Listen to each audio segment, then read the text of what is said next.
Welcome to SMS Industry Day for Part 139 Airports.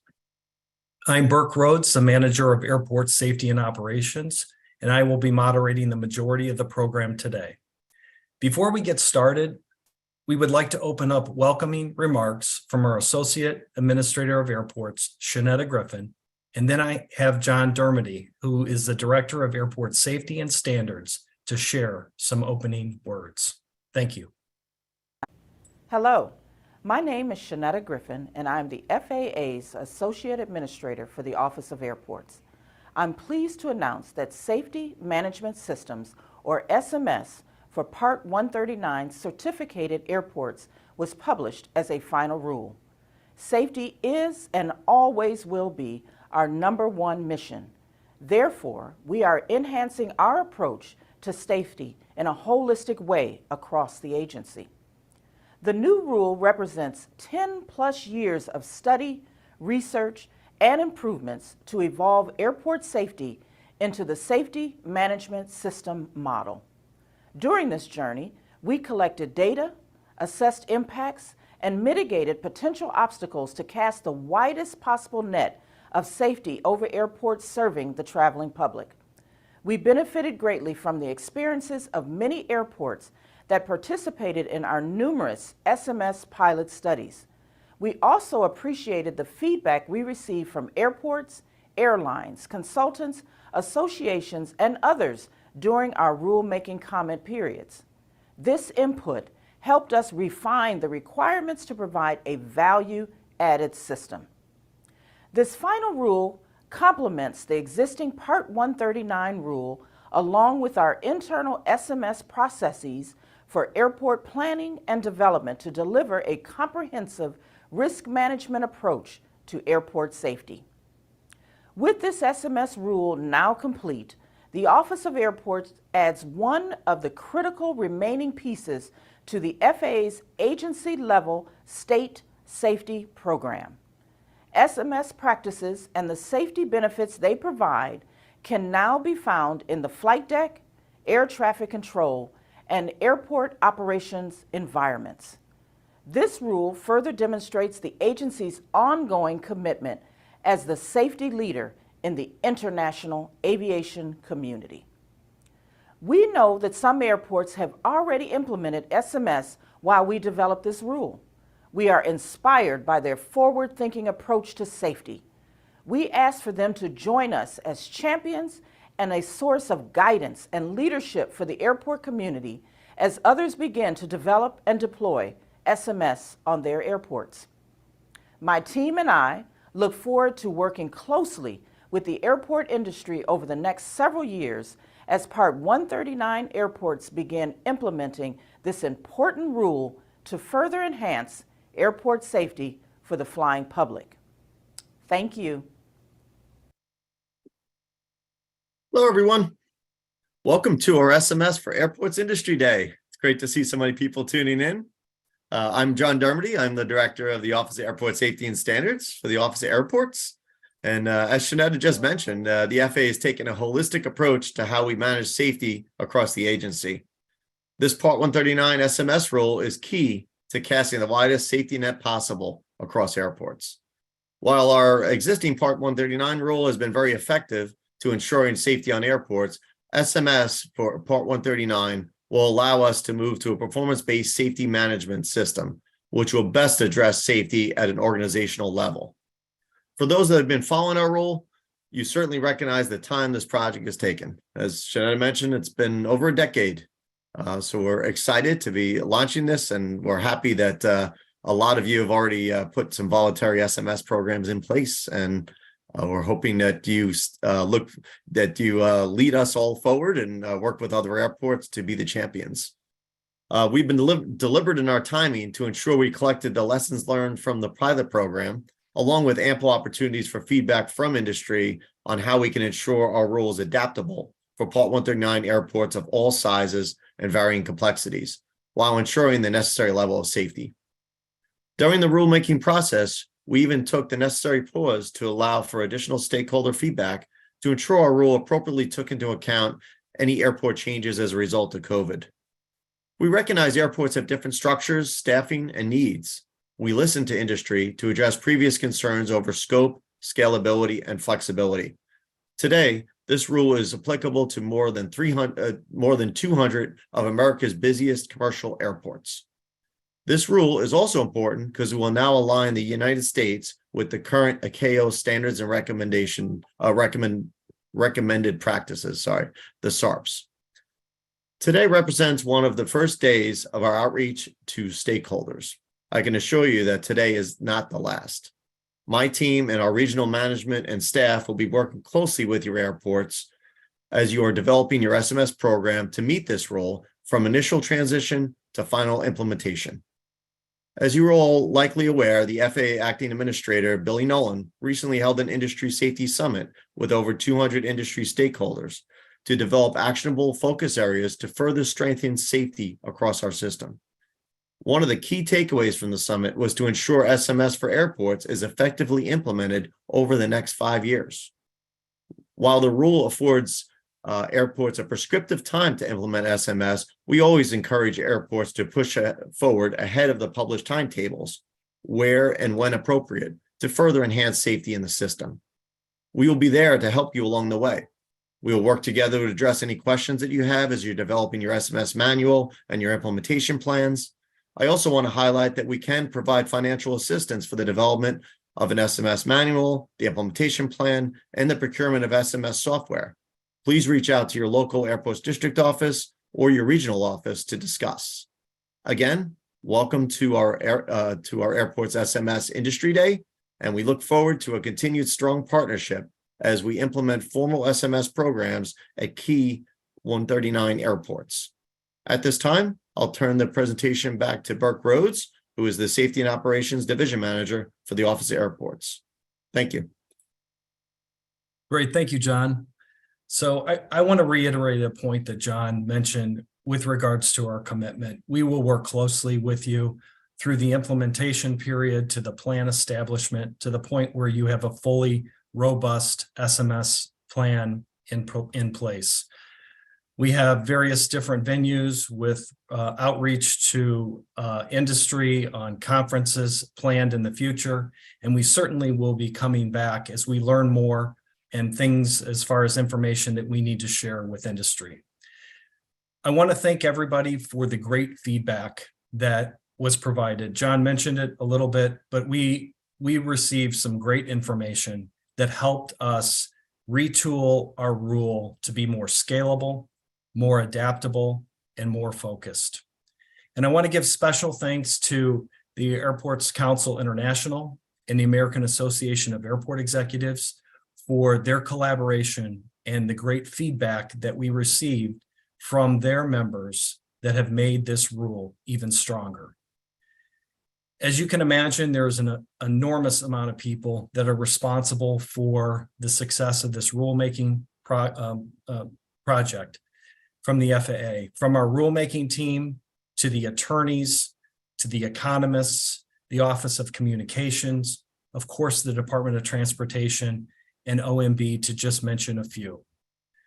Our 25 plus airports that participated in our pilot studies were essential to this rule.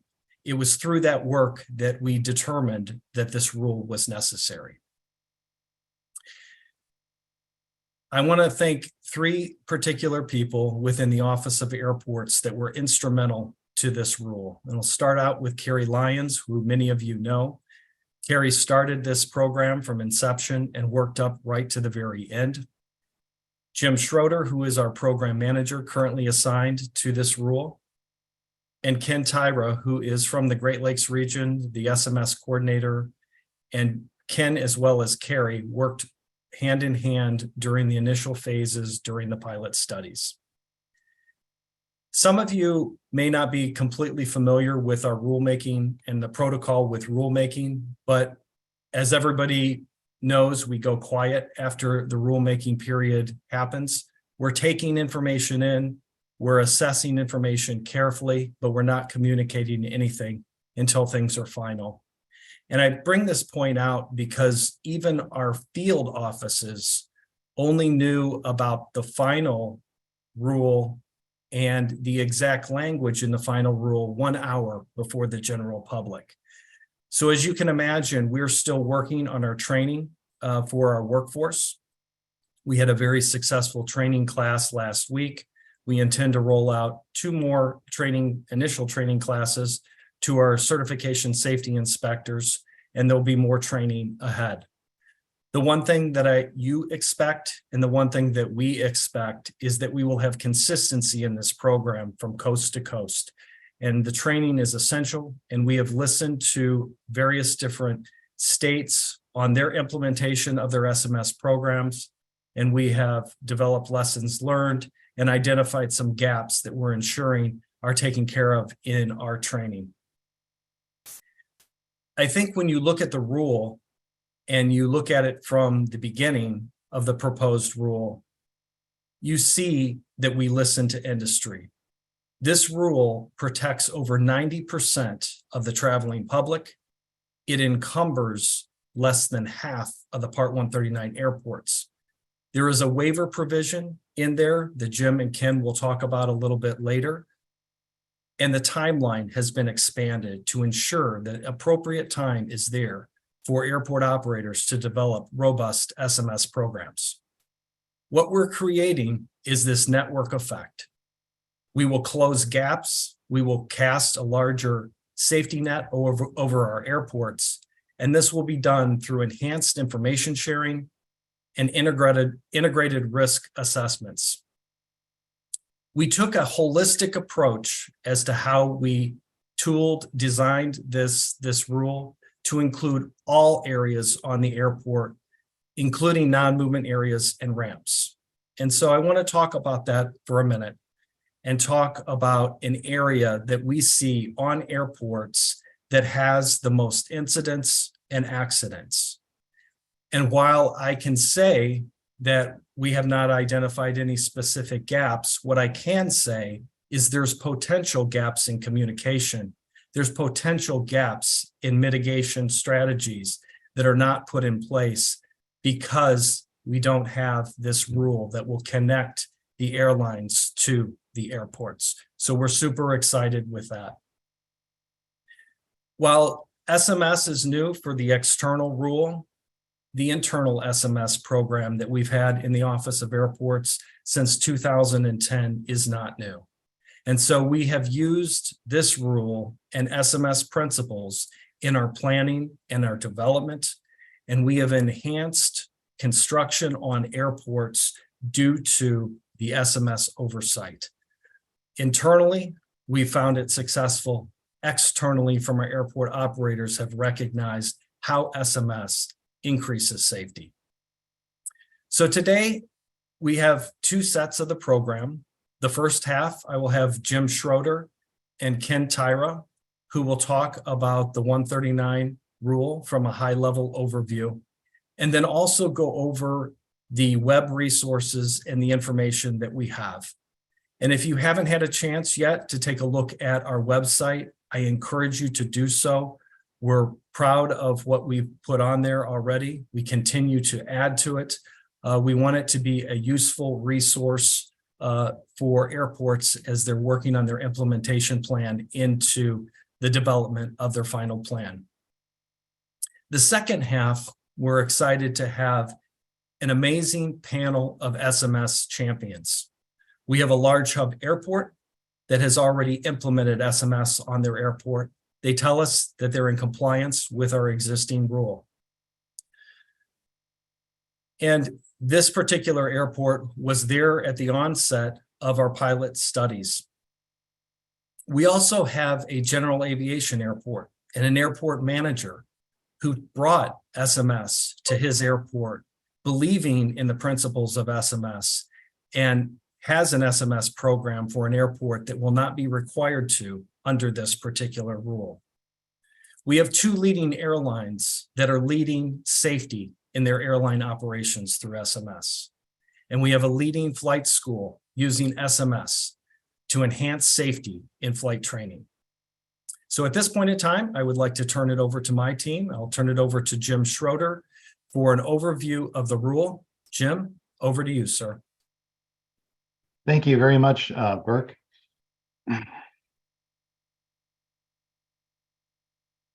Welcome everyone to the SMS for Airports overview. I'm going to go over the actual rule language and what the rule is as it's published in the Federal Register.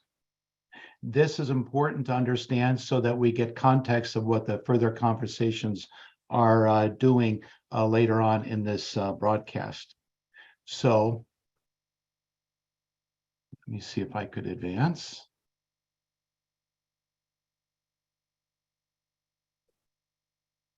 Okay, Leslie, let's see if, here we go. Thank you. So a review of the SMS rule for airports. In addition to just taking the rule, there's some other administrative things that had to be passed and implemented at the same time that the rule was published. And these are important to know, but they're more or less administrative updates. So in addition to changing or implementing the new subpart E, which covers the SMS for airports, some of the things that we've added is that we've expanded 11 new terms into the 139.5 definitions. These are important to know because we use these terms throughout the rule, and could be some ambiguity on how we use them later on. So we've augmented the Part 5 to include these definitions. We've also included some of the administrative changes, such as how the requirements when you apply for your AOC and what an ACM would look like, part of the elements that you now have to have an SMS implemented when you apply for your AOC. We also revised the record-keeping requirements in 301. This is how long we need to keep certain records. And we also revised on how personnel are trained or who gets training. Also unrelated to the SMS rule directly, but it became necessary to implement, is that we deleted an obsolete section. Some of the terms that we added, for example, an accountable executive. SMS, we define a hazard. We define non-movement areas, what we intend by that.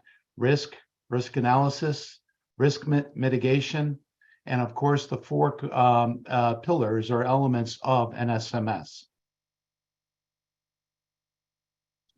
Now, in addition to that, we have what's called the subpart E. So 139 is currently broken down into subparts A, B, C, D, and now the rule adds subpart E. Subpart E can be broken down into three categories. The 401, which is the general rule overview, the general requirements. 402, which defines the SMS requirements that you're going to be implementing. And then 403, it now puts the implementation way forward and gives us some deadlines to shoot for.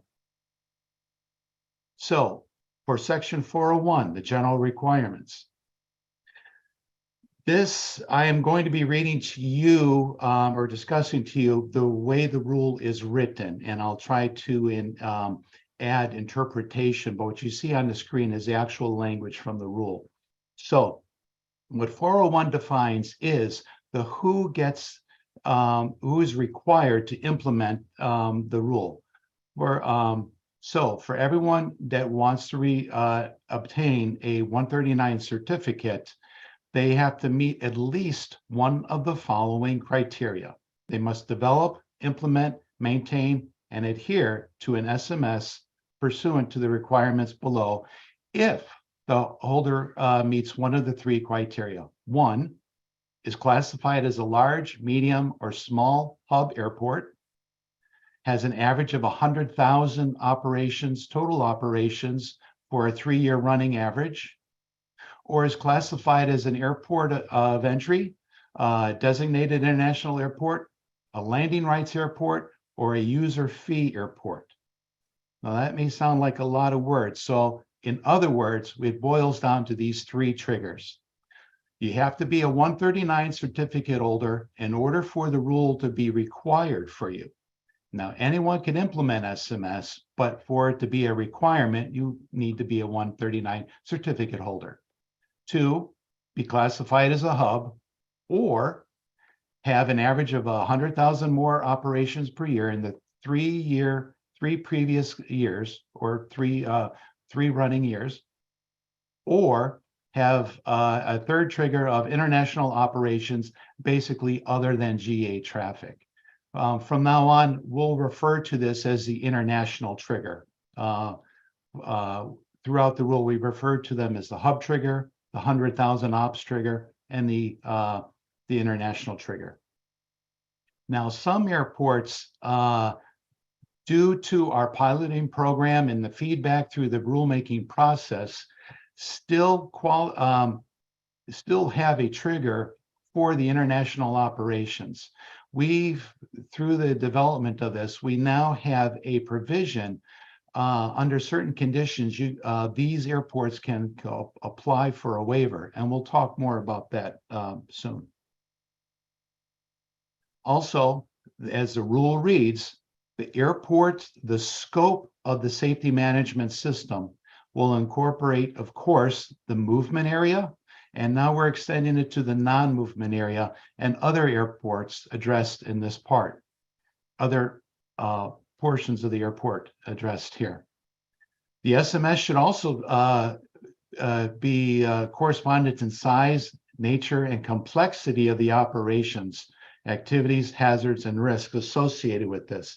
John and Burke emphasized that this is a scalable. So as is consistent throughout this rule, we are very much performance oriented and not prescriptive. We are not telling you exactly how to do things, but we are defining the envelope in which things must be accomplished. So the complexity for smaller airports, the SMS complexity will be different than those of the larger airports. So the waiver that I just mentioned, it's also contained in Part 401, which has the applicability. So if you qualify exclusively under that third trigger, many airports will have 2 or 3 triggers. Almost all will have that third trigger. But if you qualify exclusively under that third trigger, the international trigger, you are eligible to apply from the requirements of having to implement SMS. And the requirements for meeting that are to obtain the waiver for the certificate holder. The certificate holder must submit their written request to the regional divisional manager justifying its request. And then if the FAA, after review, if the FAA grants the certificate holder's request for the waiver, the certificate holder is now, the requirements are waived for 2 years. So at the end of 2 years, or as the end of 2 years approaches, the certificate holder must reapply and re-verify that it's still eligible for the waiver as defined in 401A1. Data sharing reporting plan. All airports, to some extent, currently share data, share information with everybody that's around there. What the SMS rule is doing now, it's formalizing this agreement. It is not required, but is highly encouraged. And we define this under 401E, the data sharing reporting plan. And if an airport has a tenant that is required to have their own SMS, such as an air carrier, to Part 5 of this title, then their certificate holder may develop a data sharing and reporting plan, a system for communicating and sharing safety information with that tenant. However, it can't be just any communication. So in order to get credit for implementing this option, you have to meet certain requirements. And those elements are defined in 401E Part 1. And there's 7 or 5 of them listed, and I won't go through them here, but they are available for listing. So a data sharing plan must at the minimum include those 5 elements. Well, it's optional, but there's benefits for doing it. So, but with the data sharing plan in place, meeting those requirements as defined in the paragraph above, the certificate holder will be able to provide safety awareness and orientation to the tenants, such as the air carriers, underneath a 401D is waived. So that means the requirement to educate others who already have a familiarity with SMS is waived, and it relieves you of that burden. Number three, the certificate holder will always remain the ultimate responsible party for compliance with the airport safety SMS. Documenting the SMS. SMS is all about formal procedures. It's about writing down what you do and doing what you write down. So in documentation of the SMS is important. So here in paragraph F, we define that each certificate holder required to develop an SMS under this part must describe in compliance with the requirements how it's going to meet the implementation of the 4 elements that we'll discuss in 402, either as a separate section held within the ACM titled Airport Safety Management Systems, or it could have a separate standalone systems manual. If the certificate holder chooses to have a separate SMS manual, remember the airport manual can be incorporated through reference into it. There's certain advantages for doing each, and we'll discuss that more later, but this is what the rule requirement describes. Now, on an annual basis, the FAA may request that the certificate holder will provide any changes to the ACM manual. Now, this is different from incorporating it directly into your ACM, your SMS into your ACM. As you know, current requirements are for any changes to the ACM have to be submitted, reviewed, and approved and incorporated before they can be implemented. So that's if your SMS is integral to your ACM. If it is separate, if it's a standalone manual, you could make changes. You could make, and it should be a living document. So you're able to make changes and revise this, redefine, add more processes as you find necessary without FAA prior approval, but the FAA would request on an annual basis or when requested that they're able to see or be briefed on the changes that you've made on their own.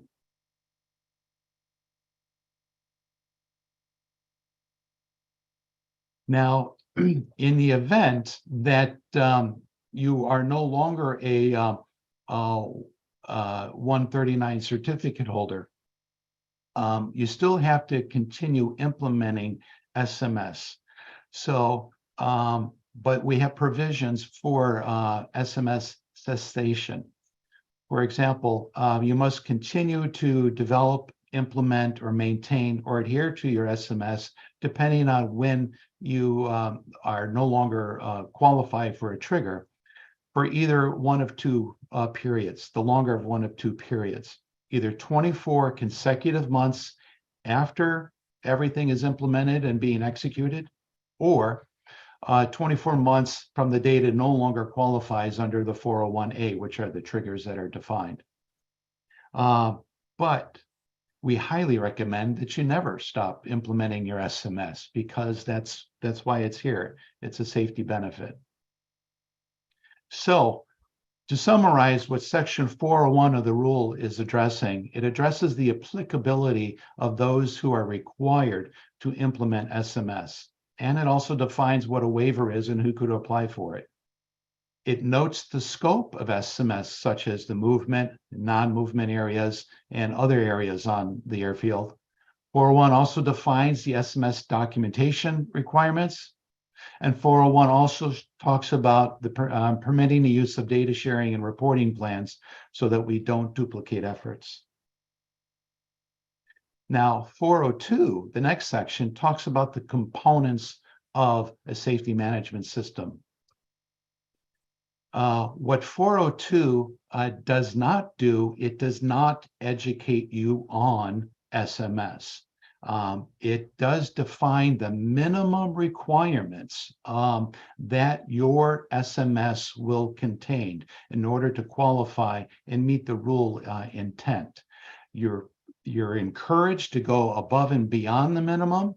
I'm sure most airports will as part of their process improvement. But at the very least, you must contain the minimum requirements. Out of the 4 components, the first one is the safety policy. And the safety policy will, at a minimum, identify your accountable executive. It will establish and maintain your safety policy that the accountable executive is signed and has declared to his airport. It will ensure that the safety policy is available and not kept on a shelf somewhere for all employees and tenants and those who traverse the airport to see. It will identify and communicate the safety organizational structure. It defines the management responsibilities and accountability for the safety issues that arise. It establishes and maintains the safety objectives. And most importantly, for process improvement, it will define the methods and processes and the organizational structure that needs to happen in order to meet the safety objectives. One of the other 4 elements is the safety risk management. This is a component of SMS. Many airports confuse SRM with SMS. SMS involves all 4 components of the policy, promotion, risk management, and the processes. So safety risk management is just one component, and that's important to remember. So when you set up your SRM, you must, at a minimum, contain the following components. You must establish a system for identifying the operational safety issues. How does someone report a hazard? You must establish a systemic process for analyzing the hazards by their associated risk. You have a process that you would follow. And we call this the 5-step process, and we describe that here in the rule and later on in the AC. But the 5 steps for identifying the process are basically describe the system and the bounds of the hazard, identify the hazard, assess the risk, assess the level of risk that we've identified, and then the mitigations associated with the risk. In addition to that, it also establishes ways of recording this information. So your SRM, or safety risk management process, will include the records or provide the means that we determine to be acceptable and assess the risk mitigations. In other words, keep track of your decisions. And then also record the associated certificate holders' risk management process. So whenever we get a hazard, here's how we're going to evaluate it, and here's our process.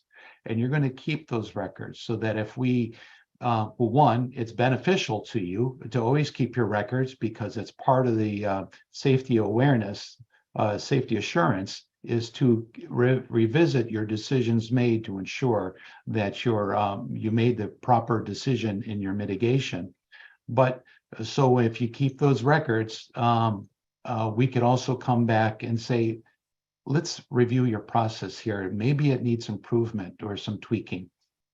You will keep those records for a minimum of 36 months after the section has been completed, or 12 months after the mitigations have been implemented.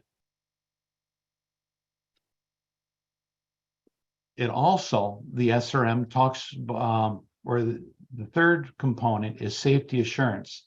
I mentioned this before under SRM. Safety assurance is the data collection portion of your safety management system. It's how you collect all of your information to assure that your processes and procedures are developed and refined adequately enough to ensure that they're functioning effectively. At a minimum, these processes and procedures must provide a means for monitoring the safety performance and ensuring that the objectives identified earlier are being met, the mitigations. 2, establish and maintain a safety reporting system so that we could have a just culture that you don't blame the reporter for reporting something. In other words, it's done anonymously or it's done in confidence so that there is no repercussions where we punish the messenger. The reporting system is important, and the data should be reported regularly to the accountable executive. This is part of the safety assurance part. So the reportable data, the information that's the accountable executive needs to understand is, how is he doing? How is the safety management system performing as a whole? What are the requirements under subparts D and E? How are they being performed? The performance of the objectives, make sure that we're meeting what we described under paragraph A6. The safety critical information they need to make decisions and policy adjustments with paragraphs as described earlier. The status of ongoing mitigations, how are we doing? And the status of the certificate holder's schedule for implementing the SMS as described under 403, which I'll get to later. You don't want to surprise your accountable executive that he is about to meet a deadline and he's not able to meet it. And 4, the 4th pillar of an SMS is the promotion, the communication process. So how do we promote what we've learned? Your safety promotion will, at a minimum, possess the procedures that provide all personnels authorized to access the airport, what I call within the fence line, regulated under this part with the safety awareness orientation, which includes hazard identification and reporting. The awareness should be, materials should be readily available and must be reviewed every 24 calendar months to make sure it's still applicable, such as posters, signs, pamphlets, their websites, your text numbers, on however you choose based on your airport scope, want to communicate your safety efforts that are going on. Report identifying hazards, report ongoing mitigations, and report that if you see something, say something. How do they report that? That's what this orientation is about. And then you must maintain record of this orientation material under this for up to at least 24 calendar months so that we could refer to it and see that you do have a safety promotion process in place. Also, provide safety training to those requirements under SMS for each employee with responsibilities under the certificate roles of the SMS that's appropriate to the individual's role. And these records, though you will provide, keep the records of the training for 24 months. Well, what's the difference between training and orientation? Orientation is for everybody. It's for everyone within your airport environment. Training is more focused for those with specific SMS related roles. If you have an SMS project manager or a panel director, something like that, or your communications person, they would get more involved training on how their role impacts and connects to all of the other elements of the SMS, where orientation is more informative. How do I report a hazard? and where is the status of that hazard in as far as its mitigation? The record, as with all of our training to comply with your ACM, will be kept, and we're going to keep records of that training for those who have specific training requirements for 24 calendar months. Also, we will develop under safety promotion a formal means of communicating the safety information. Just like I was talking about earlier, we need to ensure that all of those people within the fence line are aware of safety issues that are ongoing, or that have, especially employees, that have been resolved. Or possibly the general public may need to have, for example, something as basic as a water leak on the land side of your terminal. Promote something that don't go past gate X for until we clean up the hazard identified here. That kind of communication is also part of your promotion. So we want to ensure that all those impacted or affected by your airport will have the ability to be informed of safety hazards. We want to convey the safety information. We want to provide feedback to individuals who've reported hazards. This is really important for growing your safety culture. They don't want to report something and then have it go off to a black hole, not understanding where their hazard went if they don't see mitigation. You may be acquiring assets to mitigate this, but it's important to communicate progress to your airport employees. And part of this promotion, you need to keep track of this communication for at least 12 months. If your communication is done via a dashboard, this is easily accomplished. So 402, in short, it defines the 4 components and the minimum requirements that each of those components will have in meeting your requirements for the 139 SMS. And let's see. So under 403, we just can't have an open-ended rule. We just can't say, go forth and do this. So we put some bounds on it. We define the envelope. So here's how we're going to implement this. 403 discusses the implementation of the rule.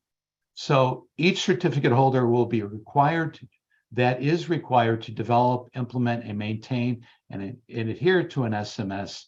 Will have a staggered implementation plan development period for those who have an active trigger as of April 24th. That's in a little less than 4 weeks. For those under the first trigger, the hub airport, they will get 12 months to develop and submit an implementation plan.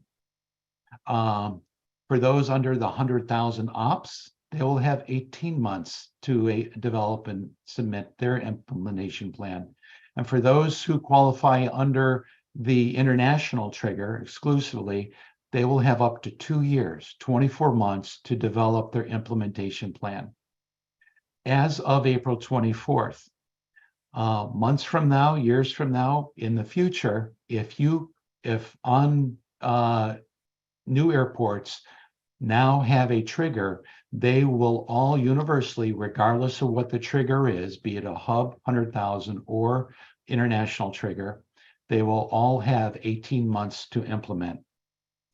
So to put this in perspective, here's a graph showing what the rule requires.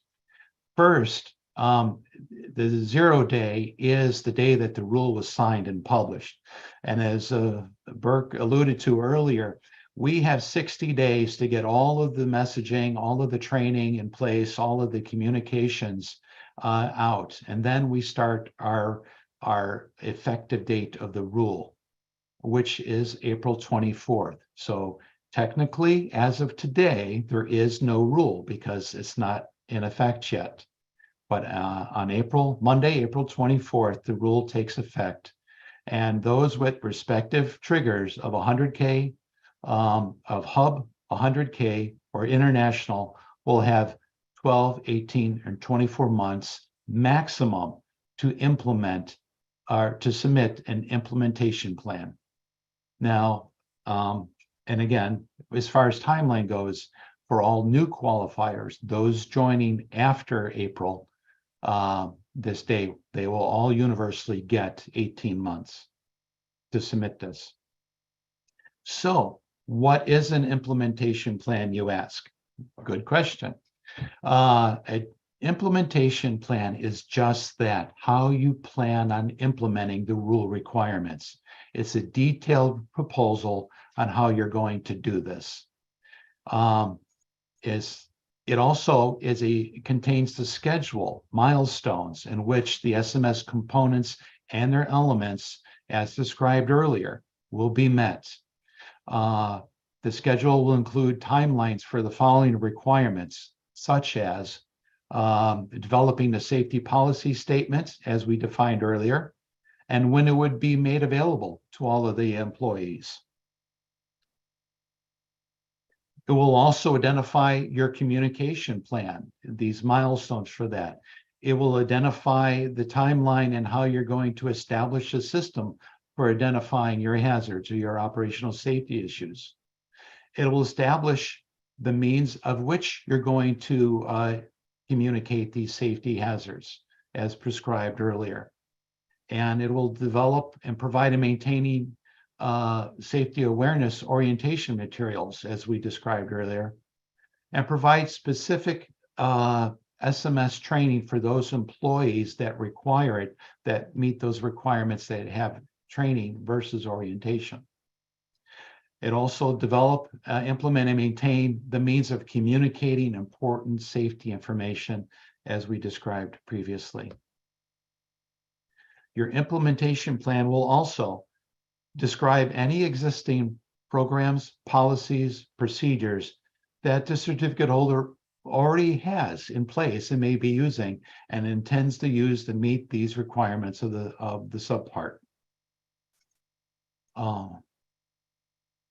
Each certificate holder required to implement an SMS must submit it's either amended ACM or its standalone SMS manual in accordance with the implementation plan no later than 12 months after the FAA has approved your implementation plan. So in other words, you have between 12 and 24 months, depending on who you are, to develop your implementation plan. After you submit that to the FAA for review and approval, you now have 12 months, according to paragraph C, to develop your manual on how you're going to execute your processes. And then D, you'll have up to 36 months to fully implement, to fully execute those processes which you developed. For example, it's not that you will show how you do certain safety things, but it may take longer to acquire certain assets, be it training people or acquire computer hardware or software, or to be brought up to speed. All of this would be defined in your implementation plan, and the last date of fully implemented shall not exceed the 36 months after its approval. So to put this in context, so after the implementation plan is approved for the hub airport, they'll have 36 months to fully realize what their implementation plan says, and they'll have 12 months to fully develop their processes to be executed. And again, for 100K airports, it'll be 18 months. For international trigger airports, it'll be up to 2 years. Mind you, these are maximum. These are not the minimum. So let me just get to this. So for all newcomer airports, same requirements. They have 18 months to develop this, and then 12 months for their plan, or 36 months for their to be fully implemented. So in summary, what 403 describes is the milestones for the documentation and the implementation. It also defines what the implementation plan contains and the deadlines in which it may contain. It also requires a submission of the ACM. It defines when we submit to the ACM or update the SMS manual. So what if for those airports, if they already have an SMS in place? That's one of my most common questions. Do I still have to submit an implementation plan? Yes, because as described earlier, an implementation plan is your plan on how you meet the requirements. So prior to April 24th, there is no requirement. If you're already executing SMS and have, or a variation thereof, have a formal means of your safety management system in place, describe the processes, include the processes that you already use, and how you meet the current requirements, and in executing that. And it could be that your timeline for a maximum of 4 or 5 years will be shortened considerably upon review of your implementation plan. Once your inspector reviews the implementation plan, verifies that all of your components are included, that you've addressed how you meet the requirements of the rule, your implementation plan is approved.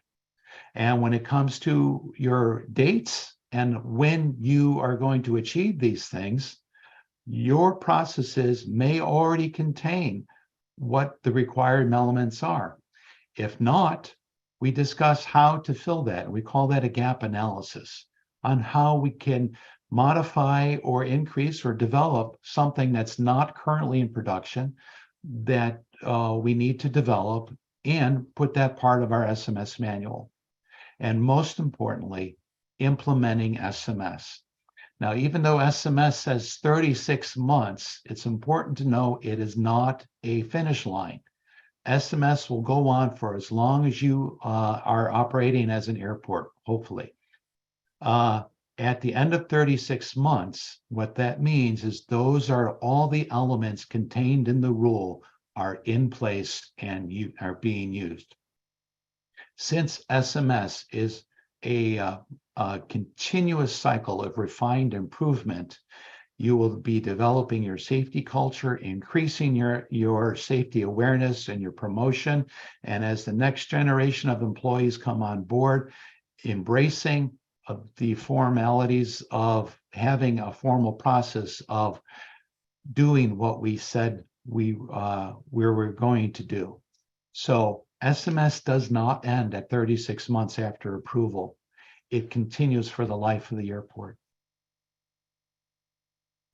So having said that, one of the best resources that we have available is our web page.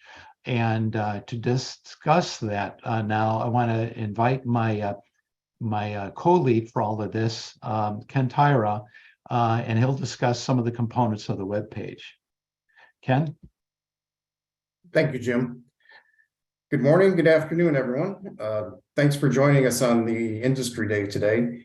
We're going to give Jim a breather for a few minutes and talk about introduce you to the our webpage for SMS. So the Office of Airports have put a lot of thought and effort into designing SMS for Part 139 and our webpage. The goal is to make it functional and provide as much information as possible to guide airports on their SMS journey.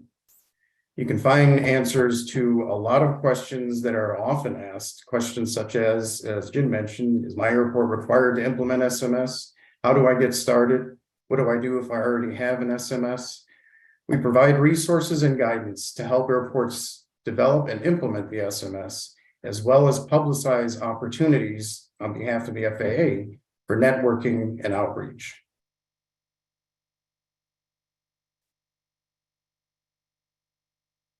One primary resource we provide is the certification status list. Jim mentioned earlier that we identify airports, Part 139 airports, and all the different criteria they follow, things like their hub status, ARF class, certification class, ARF index. So we provide this on the certification status list. You can access it from multiple pages on FAA.gov, and we've added a link to that list on the external SMS page. So airports can access this list for the latest Part 139 status, including the new SMS requirements. You can download the list in Excel format. And if you look at it in Excel, column K has been added to the list to identify airports with SMS triggers. The cert status list on the website today, right now, has a preliminary identification of airports required to implement SMS. During this time period before the implementation, we will continue to validate the information and then the data and post a baseline list on or before April 24th when the rule becomes effective. And as I said, that will be our baseline now for the SMS implementation.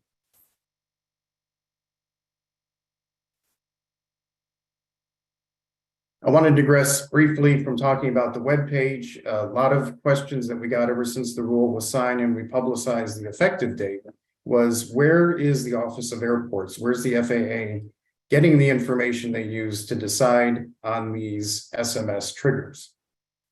Jim explained that the triggers used to identify the airports for the SMS requirement are the large, medium, and small hubs, 100,000 average operations, and international airports.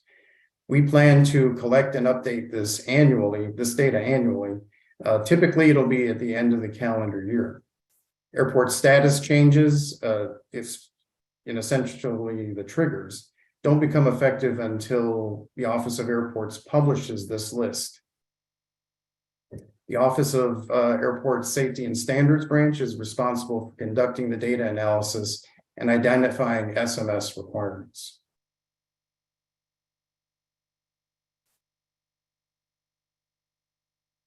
We'll go through each individual trigger. We're talking about large, medium, and small hub airports are determined using enplanement data from the Air Carrier Activity Information Service, or ACAIS. We want to make the distinction here, non-hubs are not included in the criteria for the new rule. Airport hubs are identified using the criteria in FAA Order 5138, which is also known as the AIP Handbook. Hub status has been provided on our certification status list for many years in the past, and this won't change under the new rule.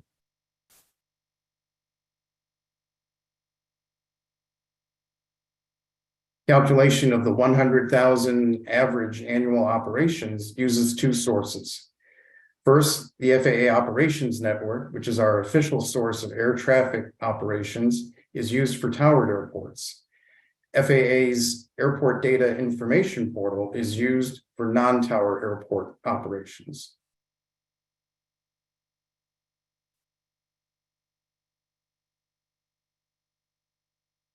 You can view your airport's OpNets data directly through the Air Traffic Activity Data System, or ATADS. You can go to this website. We provided the address on the page here. And when we make the Industry Day information available, you'll be able to copy and paste or use the link on there to access the site directly. It's basically a search engine where you can go in and look at the number of operations for your airport for a given period. You just enter it in, and then you'll get the results, and you can download those results in Word, PDF, or Excel. You can also just view them online in an HTML screen as well. For the initial calculation, our baseline list, we use calendar year 2020, 2021, and 2022 data from ATADS.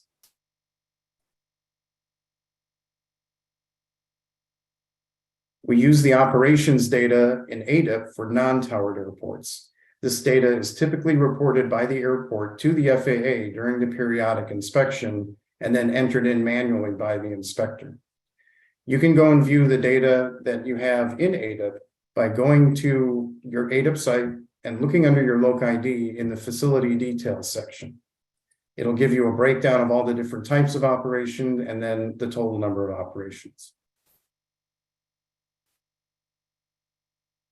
The international airport trigger uses landing rights, port of entry, and user fee airport data maintained by Customs and Border Protection. CBP provides the data to the FAA for inclusion into the airport master record, which you see in ADIP or in the FAA Form 5010-1.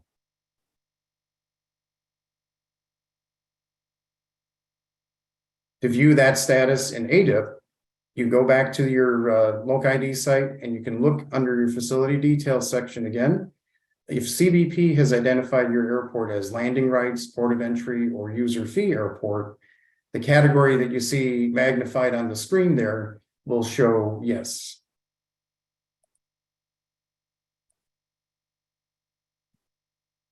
In addition, user fee airports are also identified under the section 110 remarks in the airport master record. So you can go to that same facility details site, and if you click on the circled tab at the end for remarks, you'll be able to see that it's entered in as a customs user fee or user fee airport.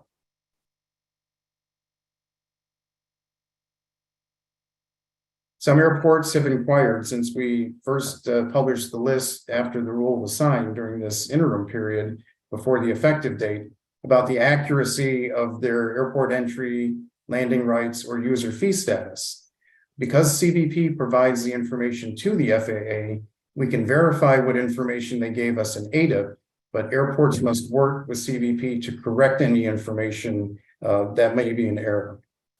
You can verify the data with the FAA, what's in our ADIP, by going to that link in the middle of the screen and submitting an aeronautical inquiry. You can also go into the sites as we previously described and look there to see if the information is checked. And that'll be an indication of what the Customs Border Protection Agency has given us. We stress again that if there's any discrepancy between what we have in our data and what you believe to be the actual situation at your airport, you will need to go and contact Customs and Border Protection directly and work out those issues. Once you work out the issues with them, they will provide the updated information to FAA and it'll be refreshed and published during the normal publication cycles.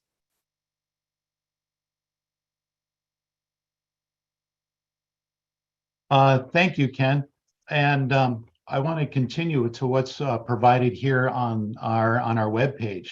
We also have a very useful link to our frequently asked questions. Currently, we have about 30 questions in there, and it's a great source for both airport operators and for our inspectors alike.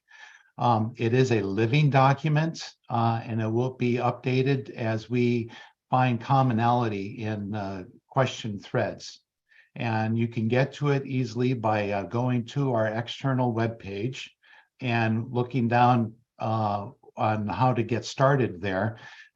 It'll show where our FAQs are located. It'll contain questions and answers for example, how do I get a waiver? What is a waiver and how do I get one? Well, we explained that in the FAQs in the short version, and we also expand on it in our advisory circular. But in short, as I mentioned during the rule description, the waiver is a temporary reprieve from the requirements of the rule. And in order to get it, you have to qualify exclusively under that third trigger and submit a request to your inspector. in which the inspector will forward it to the FAA offices for verifying that the request is indeed valid, as Ken described, that possibly your entry was an error or is outdated, and we can get that updated accordingly, and we can grant you a waiver of the requirements for 2 years. Now, any airport is encouraged to implement SMS, whether you're a 139 airport or not. Life would be great if every airport had a formal safety management system implemented. However, the rule only requires certain airports to do this, but we encourage all airports, whether you get a waiver or not, whether you're 139 or not, to please consider implementing a formal process for evaluating your hazards and communicating safety information. So in addition to this,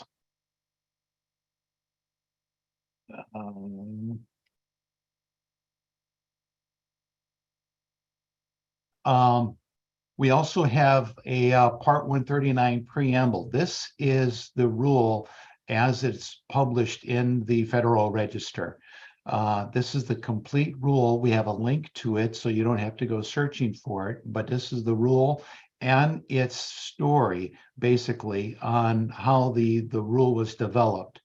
It's quite long. It's about 106 pages in Word, so you could read that, or we have a working version that's just the amendment, as I showed at the beginning of my presentation, that contains only the rule updates and the amendment portions of it. It's much easier to navigate, and we have that link also on our webpage. It's much user friendly. One of the best tools we have was the development of an advisory circular. This advisory circular applies to all airports who wants to develop an SMS. It's advisory and guidance in nature. It is not prescriptive. It is not telling you what to do next, what to do here, what to do there. It is guidance that is scalable, and that was important to us because it was important to you as we got our feedback on our proposed rulemaking, that what is good for small airports may not work for large airports and vice versa. So we provide guidance and examples for small and large airports to be scalable. We teach you we advise you on the envelope in which you will then fill in for your own SMS development. It does not teach SMS. If the words safety management system are foreign to you, there are a host of examples that we can go to get educated on what SMS. It goes into further detail of what a safety policy and promotion and safety assurance elements are. SMS is not unique to the Office of Airports or even aviation. It is used throughout industry in manufacturing of everything, cars and airplanes. It's highly used in the medical industry. And so the concepts and principles of the SMS are well developed and defined, and you can get resources anywhere. And most importantly, our advisory circular also gives you examples. So when we say, here's what we intend a safety policy to look like, we give you an example of what a safety policy could look like. And then for a small and for a larger airport, so that you could judge in the development of your SMS where you need to find and what you need to do. Also, the advisory circular are some of the background. It was first published when the notice for proposed rule went out back in 2007, and it was fairly short back then. It was only about 16 pages, And through open comment periods, we realized that wasn't going to cut it. So we implemented more and more examples and improvements and refinements and went into more detail on what we wanted to do. Plus, it had references to specific paragraphs in the rule. So as the advisory circular was being reauthored, it was not eligible for going out for second and third comments because it referred to the rulemaking process. And that was not available for comment outside of that. So the AC 37 Alpha is the current and most up-to-date version, and it explains the subpart E paragraphs, goes into all of those elements. And again, I want to emphasize it could be used for any airport that wants to develop an SMS. Please use this as a starting point. So some of the things that we contain within the advisory circular is, of course, the background of SMS. So we're assuming that those who pick this up may not be SMS experts. So we give you some of the background, as I explained, and goes into why the industry and the Air Force and the medical fields would use this concept of having these 4 pillars define their safety management program and how they use this.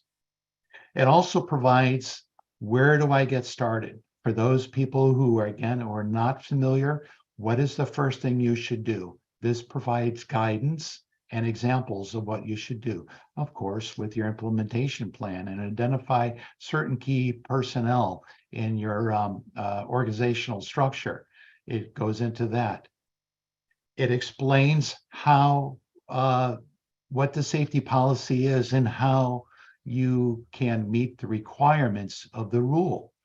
And it goes into further detail in the risk management, safety assurance, and safety promotion in the various chapters. It also has 5 very good examples posted throughout on how, what other airports, based on our pilot programs, what they did, small airport, and what a large airport did to do, what acronyms they use and how they defined their dashboards. Samples of a fictitious airport, what their SMS manual may look like. It's important to note, no 2 airports will have the same SMS manual. We understand that. And so we give you examples based on your size and your scope and your cadence of operations, what you need to do to implement and be successful in implementing your SMS. We also discuss related reading material that you need to go to. The TCRP developed some excellent reading material on getting started in SMS. That's contained in Appendix B of the AC. So you could start there and get familiar with some of the background material. Appendix C also contains checklists for both our inspectors and for the airports.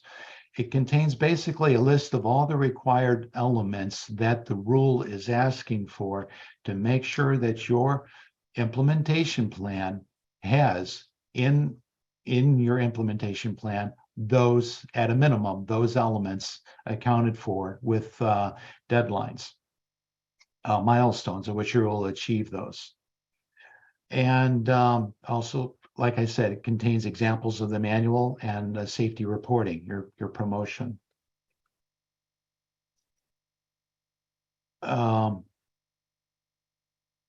said that, it also goes basically into let's see.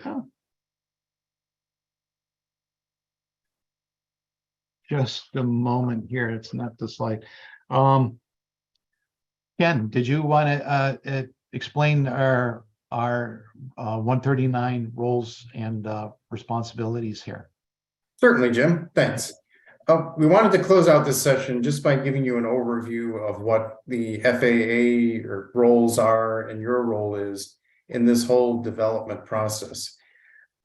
The role of the FAA is going to be largely facilitative and then with providing oversight. So we may provide input to an airport's SMS development, along with all of our obligatory approving and accepting the required portions of the SMS. But we're only going to make sure that they comply with the part. As Jim mentioned, Subpart E is a completely different way of thinking for the cert inspectors, for the FAA in general, and for you as certificate holders. And so we're going to be less prescriptive, as Jim mentioned, about putting absolutes in there and letting the airports design basically their own compliance program. The SMS manual won't absolve you from complying with Subpart D of the rule, but it'll certainly give you a lot more flexibility to manage your compliance program more effectively.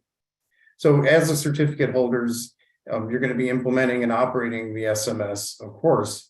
The next level up would be your assigned airport certification safety inspector.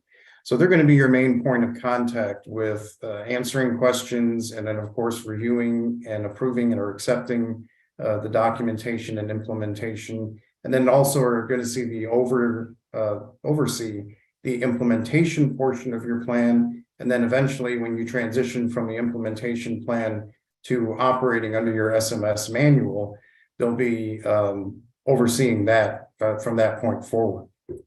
Your Office of Airports regional coordinators, each region has an SMS regional coordinator.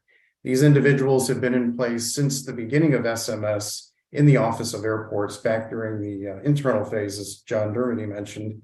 And these individuals are a point of contact and a resource for interpreting the internal SMS rule, which is not rule, sorry, SMS order, which is 5211A.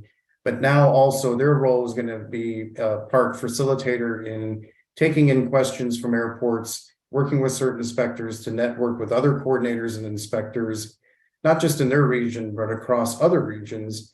And then also as a group, networking up with our safety and standards branch at our headquarters office to incorporate these answers, look for trends, find information that might be worthwhile to you, and presenting it to you by way of outreach and updates to the webpage and things like that. Your airport's district office, which in some regions is your planning and development branch, are going to be your point of contact mainly for determining federal funding eligibility and for implementation projects and resources related to implementing the rule. As John mentioned, we do have guidance on what items are eligible. Your cert inspector and your regional coordinator will not be the person to give you that interpretation. If there is a question about it, they will consult with the planning and development side to make sure that we get a correct interpretation on letting you know what's eligible for implementation, that you can get a grant so you can decide what it is you want to implement. Finally, at our headquarters office, our safety and standards branch, they're going to be overseeing the management of both SMSs now and managing the data analysis portion of it. So the updates to the cert status list that we talked about, posting updates to our webpage is all going to be handled by the centralized group up at our headquarters office. And they're going to be relying on input from the regional coordinators and the cert inspectors. The regional coordinators and cert inspectors are going to be relying on information from you, the certificate holders, with any problems or questions that you have. So as Jim mentioned, this is a starting point. April 24th is not a deadline. It's a starting point for moving forward. And it's going to be a different way of doing things for all of us, but it's definitely going to be an improvement on the very static, rigid, prescriptive way we've had to do things in the past. Wrap up again one more time by saying, please visit the webpage. The webpage is going to be your best resource Especially if you have questions, you're looking at this stuff in the evening or on the weekends out of normal business hours. Chances are you could probably find a large portion of the answers that you need from the website. If there's anything that's missing, that's when you can reach out to your cert inspector or regional coordinator and tell them what's missing. And as we gather this information, like we said, we hope to use this on a continual basis to keep that update, keep the information updated, and then help us improve it and make it a useful resource to you. So we're going to be on the rest of the industry day to answer any questions that come up. But we do want to thank you for your time this afternoon.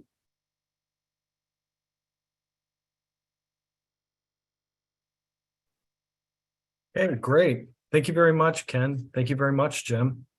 Now the fun time comes. Got a bunch of questions here that I will start asking you.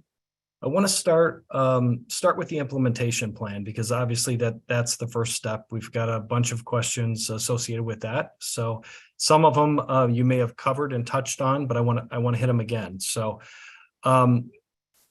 Jim, this one's to you. So when will the FAA start accepting airport SMS implementation plans? And once submitted, how long will it take FAA to review and approve the implementation plan? Well, thank you, Burke. Remember, the rule does not become effective until April 24th. So there's nothing to submit an implementation to. They, after April 24th, they are allowed to submit an implementation plan if they know exactly what they're going to do. We are in the process of training all of our inspectors on how to review and what to look for, use the checklists, and have another level of understanding of SMS in order to be their first points of contact.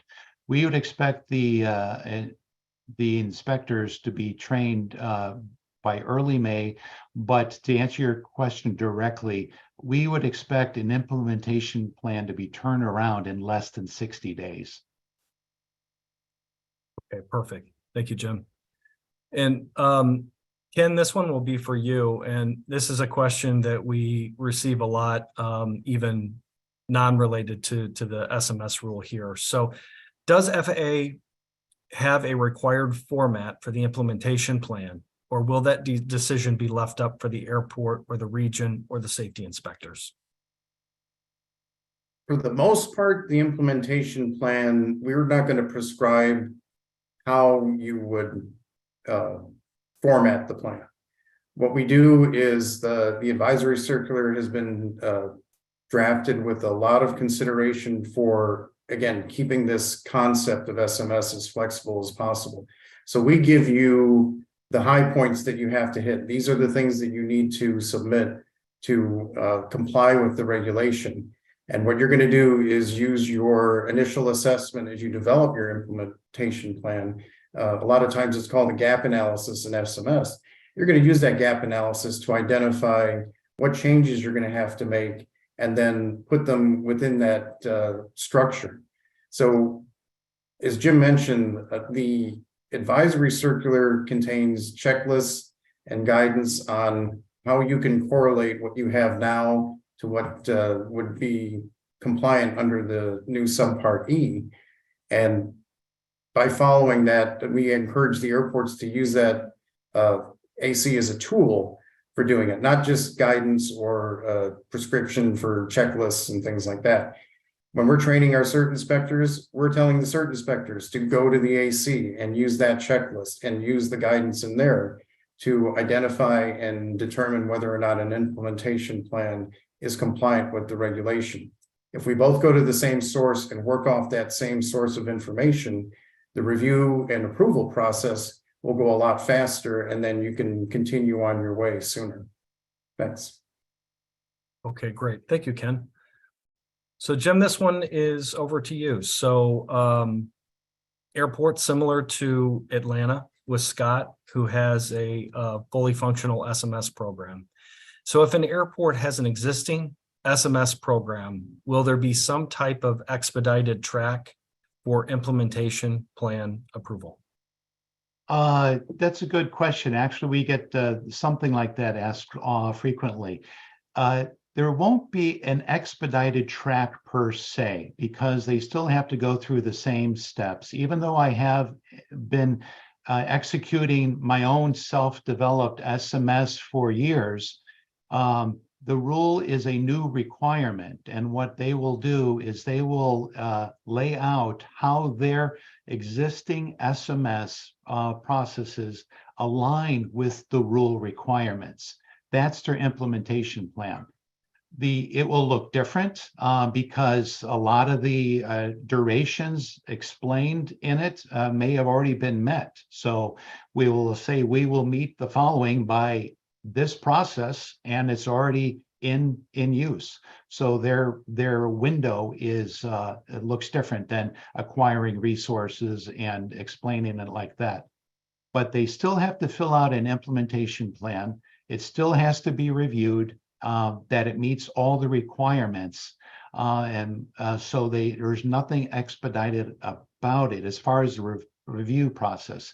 But it's also important to note that implementing an SMS is not a finish line. It is a starting point. So the fact that you have your SMS implemented and are executing your processes, you are underway of the journey for the rest of the life of the airport. You're in good shape. Okay, great. Thank you, Jim. So Ken, this one's over to you. So how does FAA expect to incorporate SMS reviews into Part 139 inspections? And what will you be asking your airport certification safety inspectors to look for? As we keep stressing, this is going to be a change in mindset, a change in behavior for everybody, the airports and the inspectors and the FAA in general, as we continue our oversight of the certificate holders under Part 139. The inspection, we want to call it the inspection process because that's what's in all of the rule itself about the annual periodic inspections and surveillance inspections. We envision to be more like evolving into an assessment process of the SMS. So it's to get out of that mindset of thinking that the FAA is going to come in, send everybody off the airport and go and look through everything on their own. That role is going to be taken over more by the airport. So there's an expectation that when the FAA visits, the airport will have all that information that they have in their SMS about data collection, about trend analysis, hazard identification, mitigation. And we would be able to discuss the operation of the SMS. And then the inspector themselves would do random or selected areas of actual walkthrough because our relationship is still going to be trust but verify under the regulation. That we'll just validate that the SMS is working properly, because the SMS again doesn't determine what you comply with. You still have to comply with subpart D of the regulation, but SMS gives you a lot more flexibility in how you can comply with that. And that's where you'll be working with the inspector to manage the program, so that instead of waiting for the inspector to come in every year, evaluate it, or as a lot of our inspectors have experienced, the airports might wait for the FAA to come in and tell them what to fix to help them out. That role, as we said, is going to be taken over more by the airport to demonstrate that they're already doing that. And that way they'll be showing compliance with the regulation. Thanks. Okay, thank you, Ken. So Jim, this one's over to you. The final rule allows airports to either ensure compliance with SMS by adding a section to its airport certification manual, or creating a standalone SMS manual and incorporating it into the ACM by reference. Does the FAA interpret that choice to have any practical or legal consequences? Thank you, Burke. Yes, it's no legal differences because they're both the same. However, practical, yes. During the proposed rulemaking, some of the feedback from the comments was they wanted the option available to include the manual and said processes in their ACM, much like what it's included for their wildlife program. However, from the practical standpoint, to have a separate manual is preferred and highly recommended. And the reason for this is that your safety management processes are dynamic. They're continuously, hopefully, in a successful SMS, they're continuously being evaluated and updated as far as change in environment, inclusion of people or reduction of people or new airport jurisdictions. So processes need to be reviewed and changed continuously. And in order to do this, if it's a standalone safety manual, they can do this on their own and tweak it at their own discretion. And then they just need to advise the FAA that we have revised our process on the following.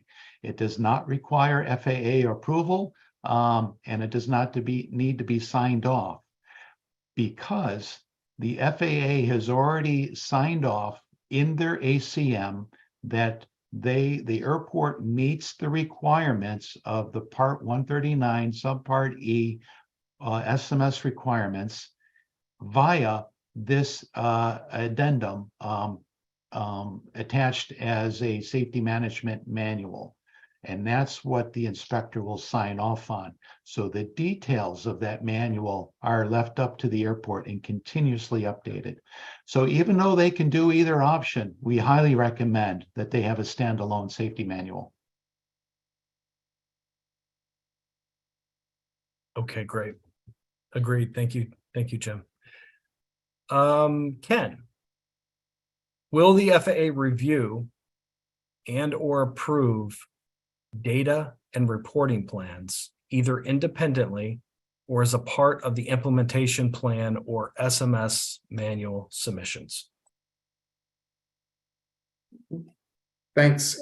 If an airport wants to include a data sharing and reporting plan with their manual, they can submit it, and the FAA will approve it, or I'm sorry, will review it mainly to ensure that it meets the requirements under the regulation for data sharing and reporting so that you can comply with the regulation. We will not be approving it. We won't be a party to the agreement or anything like that. But that's an example of one of the things that would continuously be reviewed with the airport, and as updates to the agreement occur, they would be just checking with the FAA to make sure that it still complies with the regulation. And then once we gave them the okay, they would go ahead and continue with applying the change. Yes. Okay, thank you. I think there's one more that I see here specific to implementation plan. I may have missed one. And this is just probably just a basic update or recap. How do we submit the implementation plan? This implementation plan will be submitted to your airport inspector. He's the one responsible for reviewing and approving it. Okay, thank you, Jim. Okay, let's move over to SMS manuals and ACM updates. So, Jim, this question is for you. Is it better to incorporate the SMS manual? No, let me skip that one because you just answered that before. So tell you what, we'll go over to Ken. So who will be reviewing the SMS manual submission? Headquarters staff or the inspectors assigned to the airport? So we understand that some of the regions have SMS coordinators that are not inspectors. Can you address that? Yes. Because it's going to be submitted as part of an airport certification manual revision, the SMS manual would be reviewed and then accepted under Subpart E by the certification inspector. The coordinator can help answer any questions, but ultimately it will go to your assigned certification inspector, who will review it and then send it back to you, accepted.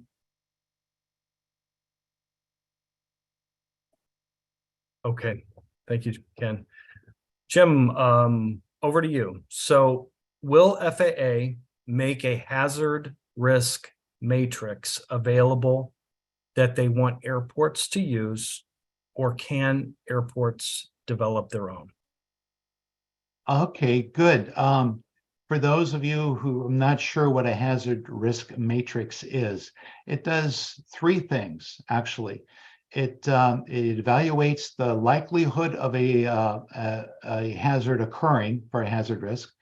It evaluates the severity of the hazard occurring. And then it also does a third thing. It assigns a level of responsibility or acceptance for the marriage of the risk, which is the likelihood times the severity.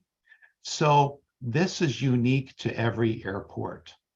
In our AC, we give examples of a simple and a more involved risk matrix. And since we are in the performance, not prescriptive, we want an airport to develop and take responsibility for what a hazard is to them.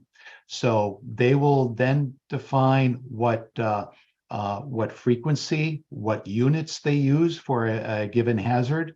They will evaluate that towards the severity. What is a severe hazard for them, and rate those. And then most importantly, at what level of responsibility does someone need to accept or mitigate that risk? So it may be something as simple as a 2x2, go or no go kind of gauge, and the accountable executive has to buy off everything. Or for bigger airports, they may want to get more complex and have something upwards of a 5x5, where, from least likely to most likelihood, and from negligible severity to catastrophic. And they define what catastrophic is to them.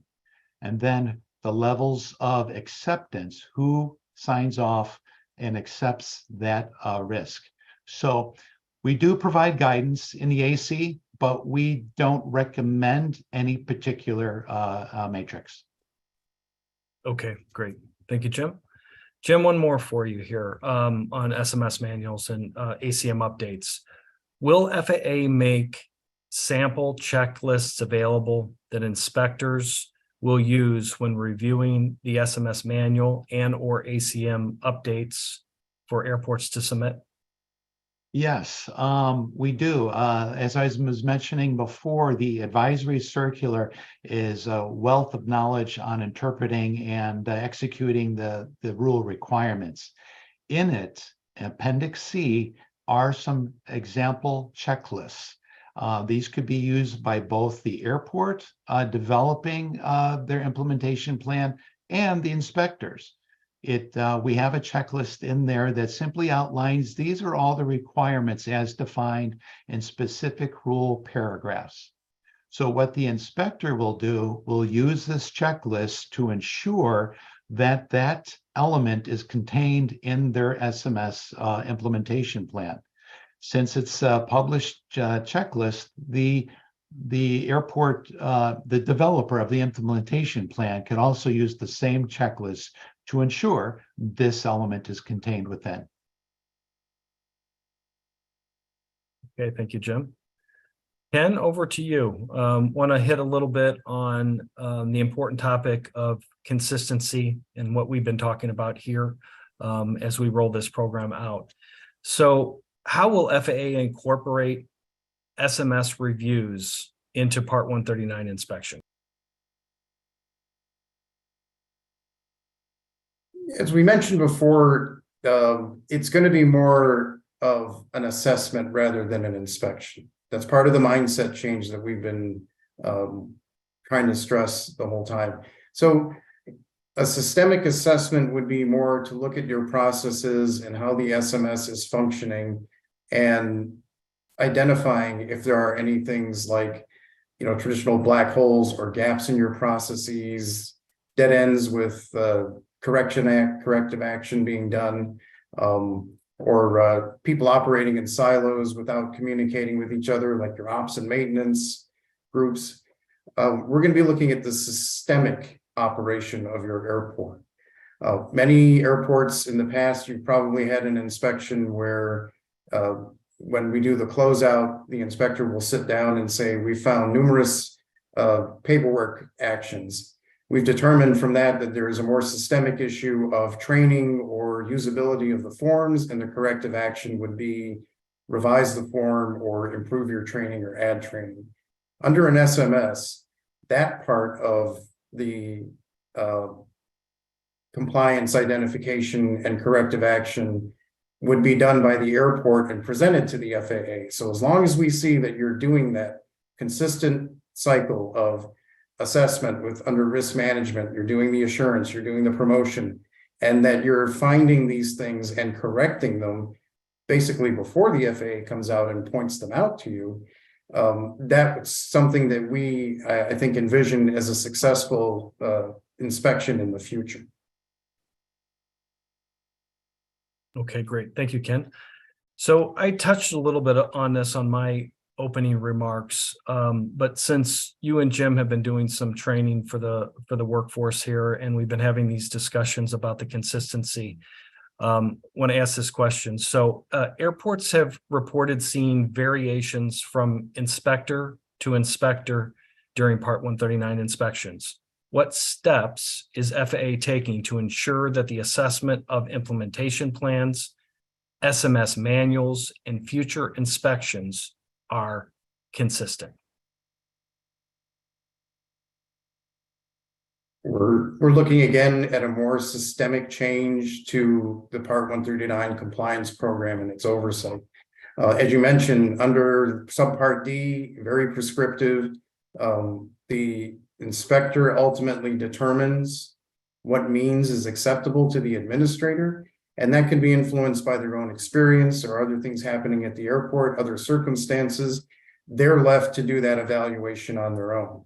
As a result, because of the varying level of experience levels among our inspectors, it could be said that there may not be consistent application of the regulation in terms of what we determine to be a discrepancy or how many we're going to write up or things like that. With SMS, everybody is now going to be going to this SMS 4-element concept of doing this assessment process and looking at things to see that you're identifying these things and correcting them before they become problems, before the inspector comes out on an inspection. So as we talked about with the AC, it's designed in a similar fashion. When everybody wants to know how things should be done, we're directing the airports to go to the AC, and we're directing our inspectors to go to the AC, so that you're working off of a common platform for determining compliance with the regulation. We envision the inspection process to be the same way. The airport goes to the SMS, the inspector goes to the SMS, and both of you are looking at your airport compliance program in a systemic fashion through these processes, looking at it at the same way and basically concurring that the system works and you're able to comply with the program. Any big discrepancies that we may find would probably be a result of something that wasn't done under the safety risk management, where a gap wasn't identified properly, or maybe you didn't develop a process adequately, or you simply aren't following your manual and complying with the SMS manual procedures and activities that you've outlined. So we do envision more consistency from the inspector side. We're expecting the airports to be more consistent. And then from the airport side, we would hope that you would find that the inspectors are more consistent as well. Okay, agree. Thank you very much. So Ken, this question's back to you again. Can you provide more specifics on who exactly will be required to get training at my airport on SMS? I'll use one of the government's most favorite answers, which is it depends. The guidance in subpart E and then the preamble as well, it describes the types of things that activities that an airport should look at in determining who gets training and who gets the safety awareness briefing. As Jim outlined with the VAC review, there's going to be different levels of activity within the SMS. Some people are going to have a higher role in terms of assessing the data, conducting safety risk management, delivering the safety assurance, or conducting the safety assurance and delivering the safety promotion. Those elevated roles are going to have more specific training on what the SMS manual or the SMS at the airport is going to require. Anybody else outside of that, SMS allows the airport to use those people basically as sets of eyes all over the airfield. So by giving out the safety awareness briefing, which can be done on many different levels, again, the flexibility lies with the airport's complexity and its desire, its risk appetite for handling safety on the airport. It can be as big as formal meetings on a regular basis, or it can be as simple as sending out regular mailers, emails, texts, posters, things like that. Any one of those methods will help, as Jim mentioned, enhance the concept of if you see something, say something. Only in this case, it's going to be related to safety at the airport itself. And by having that mechanism, you're going to be getting a lot more consistent information in to be able to identify trends and then use your manual and those SRM SMS processes to go through the whole assessment process and determine if any action is needed to mitigate any of these hazards that you find before they cause any more trouble at your airport. Okay, thank you, Ken. Okay, so this one over to you, Jim, and thinking about the 3 triggers that require the SMS. So this question is, we have aircraft coming in to have maintenance, but no passengers. Would this rule apply to us? If they meet the one of the 3 triggers, yes, the rule does apply, because the indicator of it is operations, not necessarily passenger enplanements. So if an airport has 100,000 operations in this particular case, or is considered a hub airport, they would still have to meet the requirements of the rule. Okay, thank you. And Jim, this one back to you as well. So I think this was covered, but it may have been missed. So SMS implementation plan equals one-time submission, then maintain the SMS going forward? Yes, let me emphasize that. The implementation plan is the plan for implementing your SMS program. So once it is implemented, your implementation plan basically is obsolete. However, your SMS continues forever, for the life of the airport. So even though you remember, the implementation plan is the layout of the milestones that you need to achieve in order to meet the requirements of the rule. So once all the rule requirements are met as identified in your implementation plan, now you execute those requirements. You follow your safety processes. And so in a short, yes, your implementation plan is a one-time submittal and for approval by your inspector. However, we realize that maybe not everything goes as planned during the execution of your plan, and things may shift to the right. In such occurrences as that, make the adjustments that you need to your implementation plan, or you may have thought that you needed something and now you don't, and you want to delete that implement element. Once your plan is approved, just submit it to your inspector for further review. Your inspector will ensure that you meet the required elements of it, but it's just for his information, and he doesn't need to approve it again. Okay, perfect. Okay, one more question. Ken, this is off to you, and then we need to take a break for the before the next panel. So our airport has had 100,000 plus operations for the last 2 years. If we do hit that 100,000 again this current year, I'm assuming at this point we would be required to implement SMS. Based on how the question was asked, I would say probably. Ultimately, we'd want to validate that information, but yes, if the 3-year average bumps an airport up, the next time we do this evaluation, that airport could be added on under that trigger to the SMS requirement. Okay, fantastic. Gentlemen, thank you very much. We're going to take a quick 10-minute break, and then at the top of the hour, we'll be back for the industry panel. Thank you. Thank you. Thank you.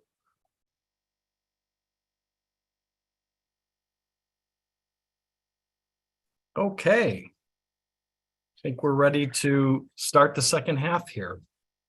So we're very excited to have a great industry panel here today. Before I get started here, I just need to make a correction on something I said in opening remarks. So our small airport, which is Tyler Pounds Regional Airport, actually is a Part 139 airport, not a general aviation airport.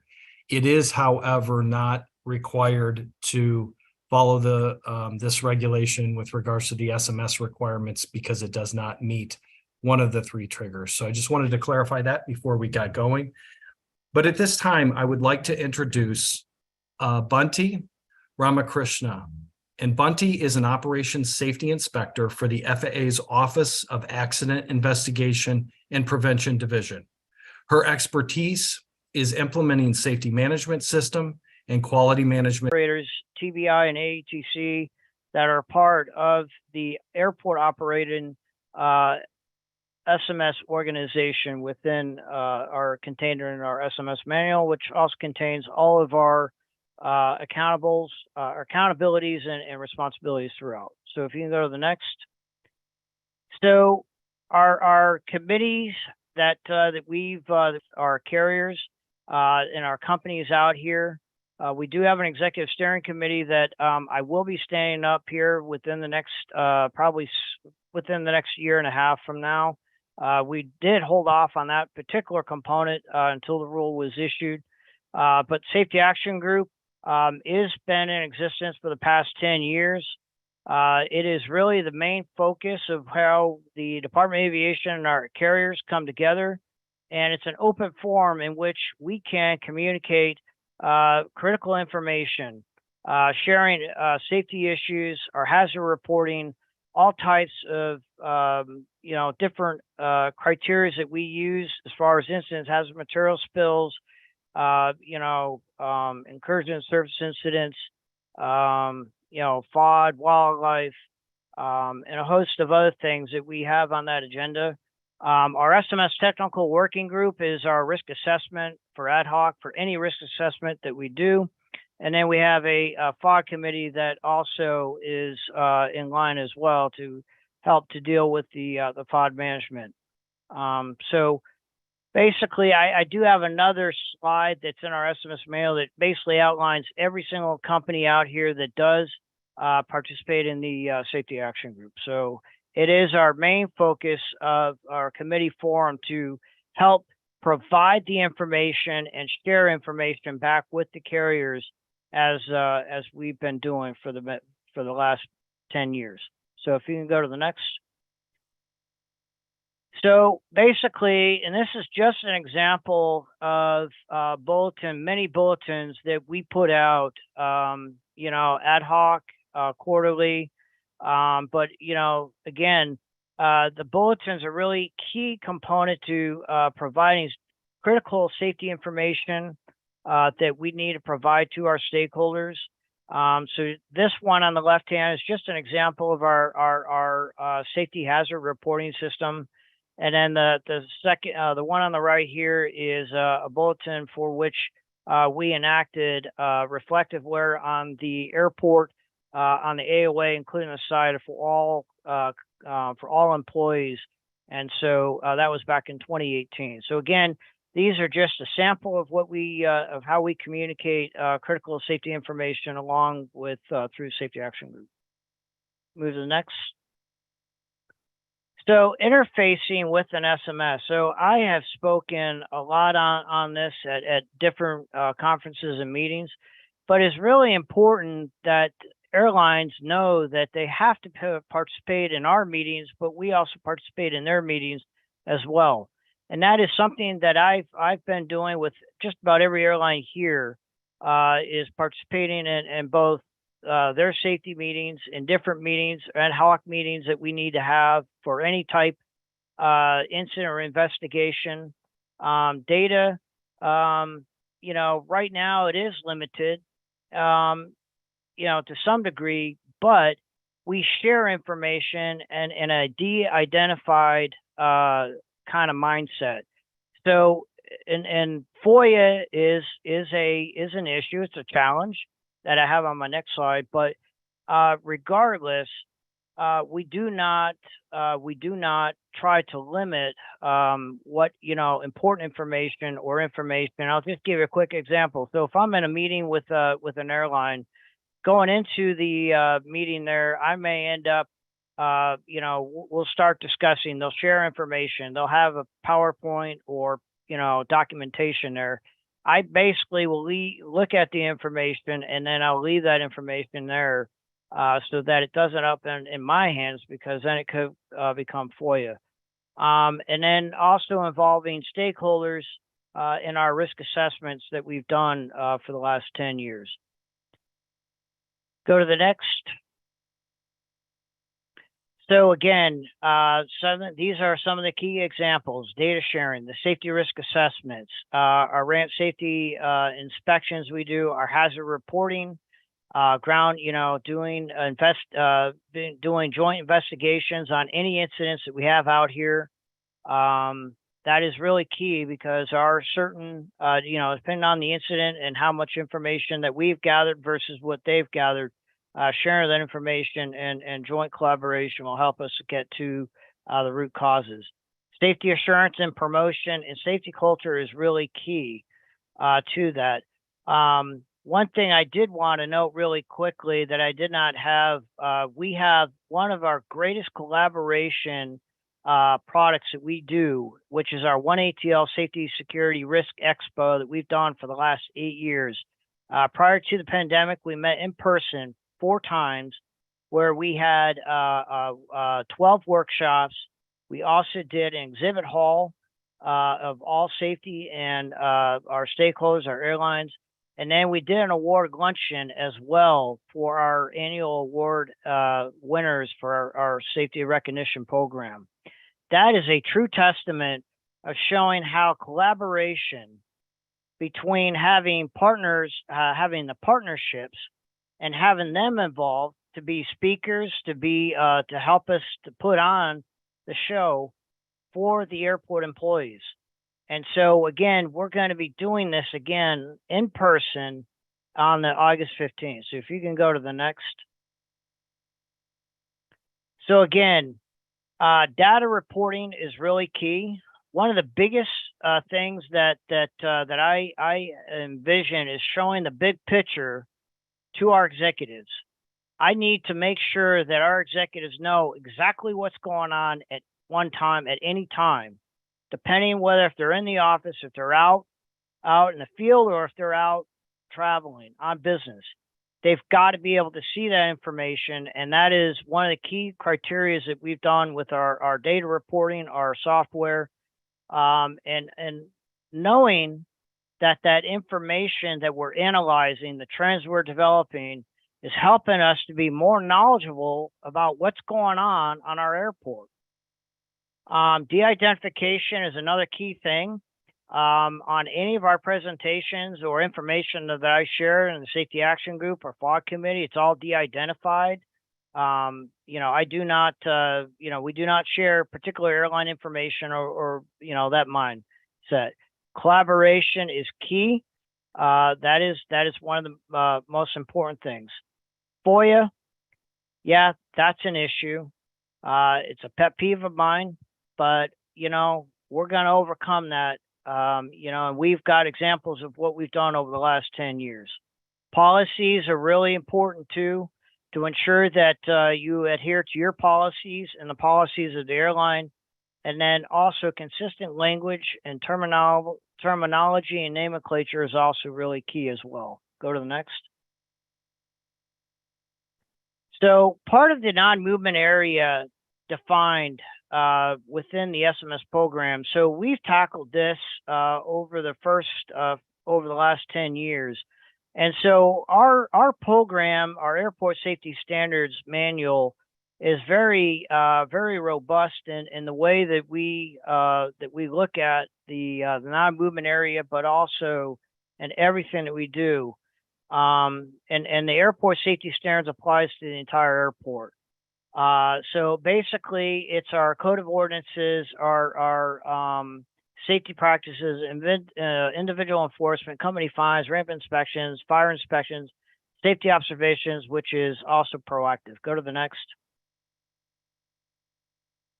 Hazard reporting. So we've had this in place and is one of the key objectives by which we have our passengers, our airport employees and passengers can report any hazard online 24/7, 365. And then we have a very robust behind the scenes of how we analyze the information, validate it. I've had to do risk assessments just based on some of these type of reports. So it is a key component as a part of the safety assurance. Next. All right, so go to the next. So I'm going to give you a quick example of a risk assessment example that we worked with our stakeholders back in 2016. So really quickly, we had overnight deliveries on our concourse spine areas, and we had these large trucks that were parking in the median spines. And basically, as you can see, they were all the way from T all the way to E in the medians. And you can see down here, they were parking in that, and they were obstruction to traffic, vehicle traffic coming from the east or west or on the north. So we ended up doing a risk assessment that focused on, how we could improve the safety of the vehicle traffic and staging of these large conveyance vehicles that needed to come out and make deliveries for our concessionaires. So if you move to the next. So we came up with some mitigations. Now it took us about 6 very intense discussions to institute these mitigations. And I focused on short-term and long-term mitigations. And so what we ended up doing was on the first set, we ended up stopping the vehicles parking on the medians, and then we made some delivery spots for a box truck that was a 13-foot height with a 30-foot length truck type space. And then we also worked with the airlines to give up 4 gates as a no-run gate for the time period between 11 p.m. to 5 a.m. So they've been using this procedure. The long-term, so this short-term mitigations have been in place, been very successful.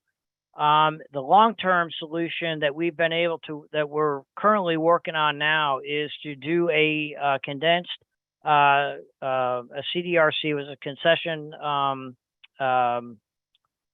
retail distribution center off airport, and then we'll have smaller trucks that will deliver out to the concourse spine areas in these designated spots, and then the gates will go back. Those no-run gates at night will go back to the carriers.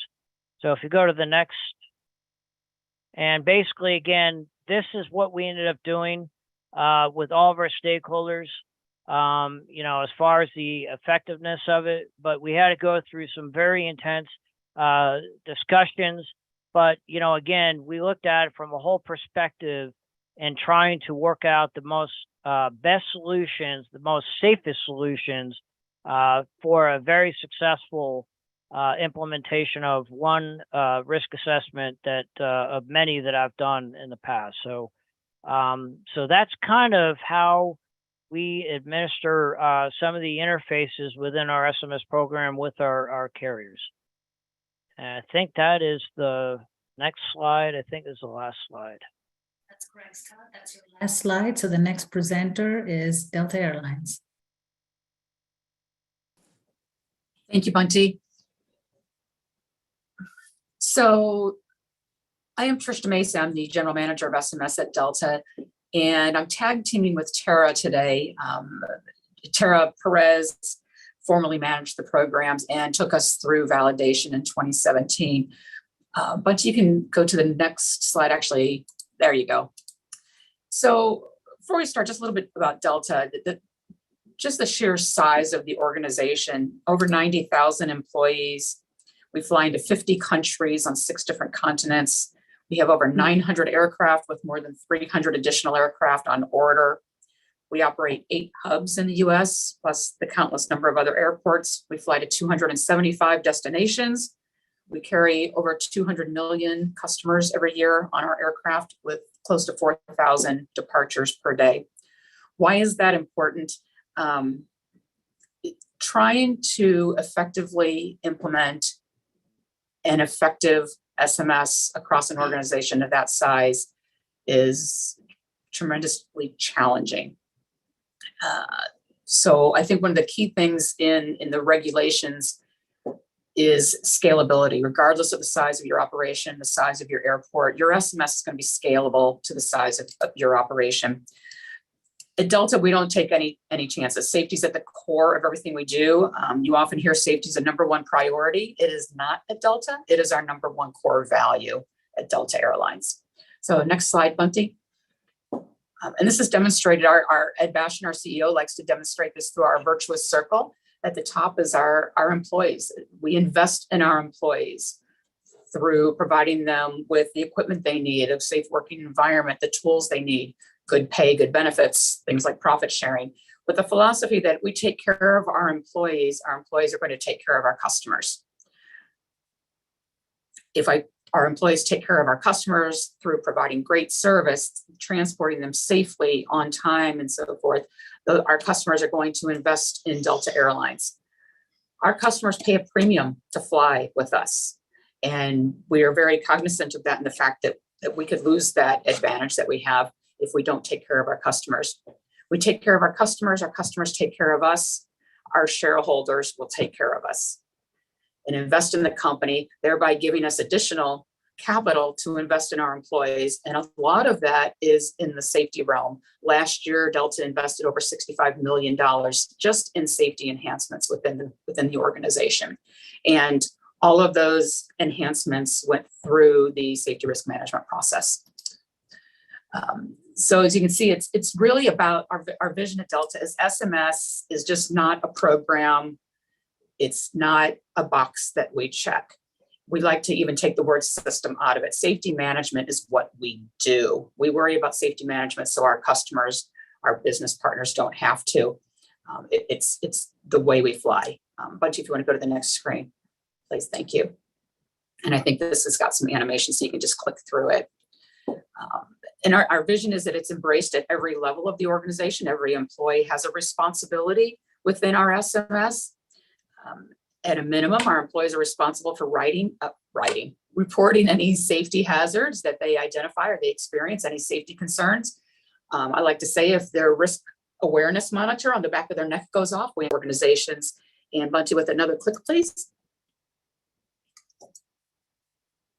So you see here that we are I like to say decentralized, centralized SMS. We are very centralized in that at the corporate level, we in corporate safety are responsible for defining the policy, setting the standards and expectations for the SMS at Delta, and then ensuring program compliance and effectiveness. We then push it to the divisions to develop and run their arm of the SMS within their division in the way that it fits best. Flight ops, as you can imagine, is a little bit different than in-flight, is a little bit different than airport customer service, and so on. So we're all operating under one Delta SMS with branches, if you would. And that's not necessary for everyone, but again, due to our complexity, that's how we've structured it. So those divisions are then responsible for establishing and executing upon divisional procedures that meet the standards and expectations from the corporate policy. So next. This is our organizational structure within SMS at Delta, and I will start on the left-hand side in the gray boxes. Jason Ragonia, our Managing Director of Corporate Safety, is at the top of food chain, SMS management. Then we have Stephen Price, our Director of SMS, myself as the GM, and then we have various managers in that organization. We have the responsibility for the implementation, health, and effectiveness of the SMS across Delta Airlines. Our accountable executive is Ed Bastian, our CEO. But again, scalability, very large organization. We have defined what we refer to as senior accountable executives. John Lauder over the operational side, which is the flight operations, tech ops, OCC, corporate safety, security, and compliance environment. Allison Osmond has the customer side of it, in-flight, and the other parts of the organization. They're responsible the Ed's authority for SMS has been delegated to them. He retains responsibility as the accountable executive. He holds the checkbook at the top of the food chain. He delegates that authority for the SMS to his two senior accountable executives. They then further delegate to divisional accountable executives. And to think about it easily, those are the senior vice presidents over each of our core operating divisions. They oversee SMS within their division. Then we have divisional SMS personnel, similar to what we have on the corporate side. Within each division, there is an SMS team.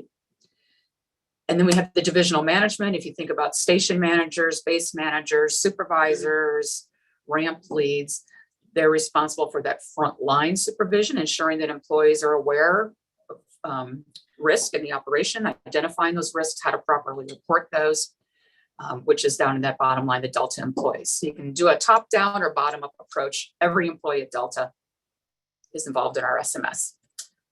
Next, I think we're talking about risk acceptance. So we use a 5x5 risk matrix at Delta.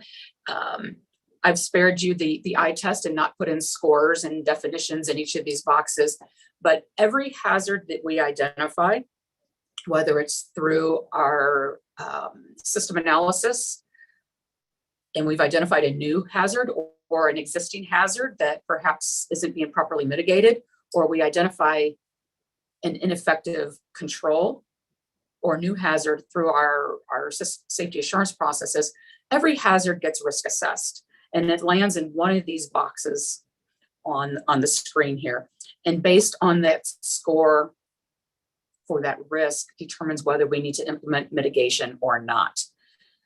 Once we define the appropriate or the risk score, if mitigation is deemed necessary, the appropriate mitigation is determined based on the risk score. And we use a hierarchy of controls. We're not going to spend $5 million on a risk control if we can do it with a bulletin. By no means cutting anything short.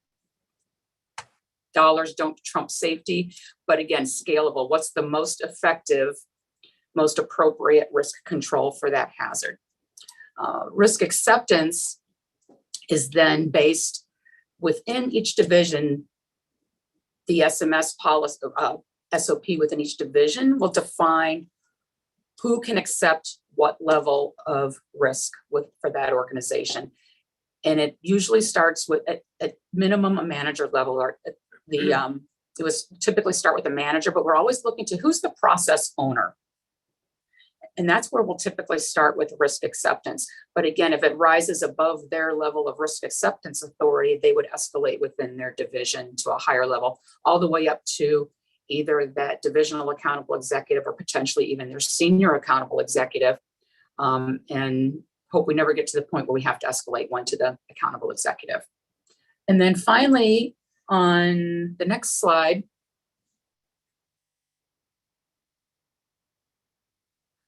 this is just kind of a depiction of where does the source of this information come from. We have several internal sources. We have multiple cross-divisional stakeholders. We have multiple arms of safety assurance. We also have information feeding in from our external sources, our business partners, including the airports. And that interface is really, to me, where the benefit comes of the airports and the airlines coming together, is putting together those missing puzzle pieces so we have a full picture of what's going on in our respective operations, and then pushing those risks to the appropriate stakeholders. Is it on the airline side? Is it on the airport side? And so forth. And finally, I think the last slide. On this one, again, some animation here. Really the benefits to the use of those of you that are starting this journey. Basically, the way it works, whether it's an employee report or something else that comes in through the safety assurance chains, Scott mentioned safety observations, auditing, any number of methods that feed into safety assurance. Those things go through the appropriate program manager, their process, and then communicated back to the appropriate stakeholder, always somebody within Delta. And if it involves an external stakeholder, that information is communicated back. And we share that information. And I think that's all I had on this part of it, just to kind of give you an overview of the structure at a very large organization. Yep. All right. So this is an event that occurred back in 2018 at Burbank Airport. And next slide there, Monty.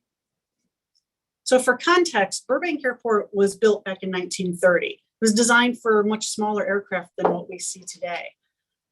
What we're looking at here is the Bravo gates. So Bravo 1 is there at the bottom of your screen, and then Bravo 2, Bravo 3, Bravo 4, and Bravo 5 go up and around the corner. The airport has no jetways. Customers will deplane via steps or some passenger loading ramp onto the tarmac, and then they walk into the terminal. So it's a very small location.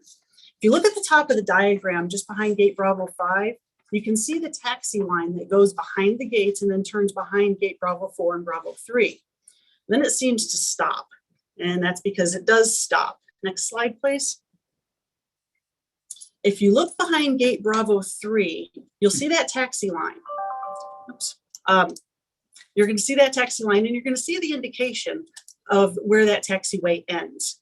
Over time, carriers, including Delta, expressed desire to operate larger aircraft into Burbank.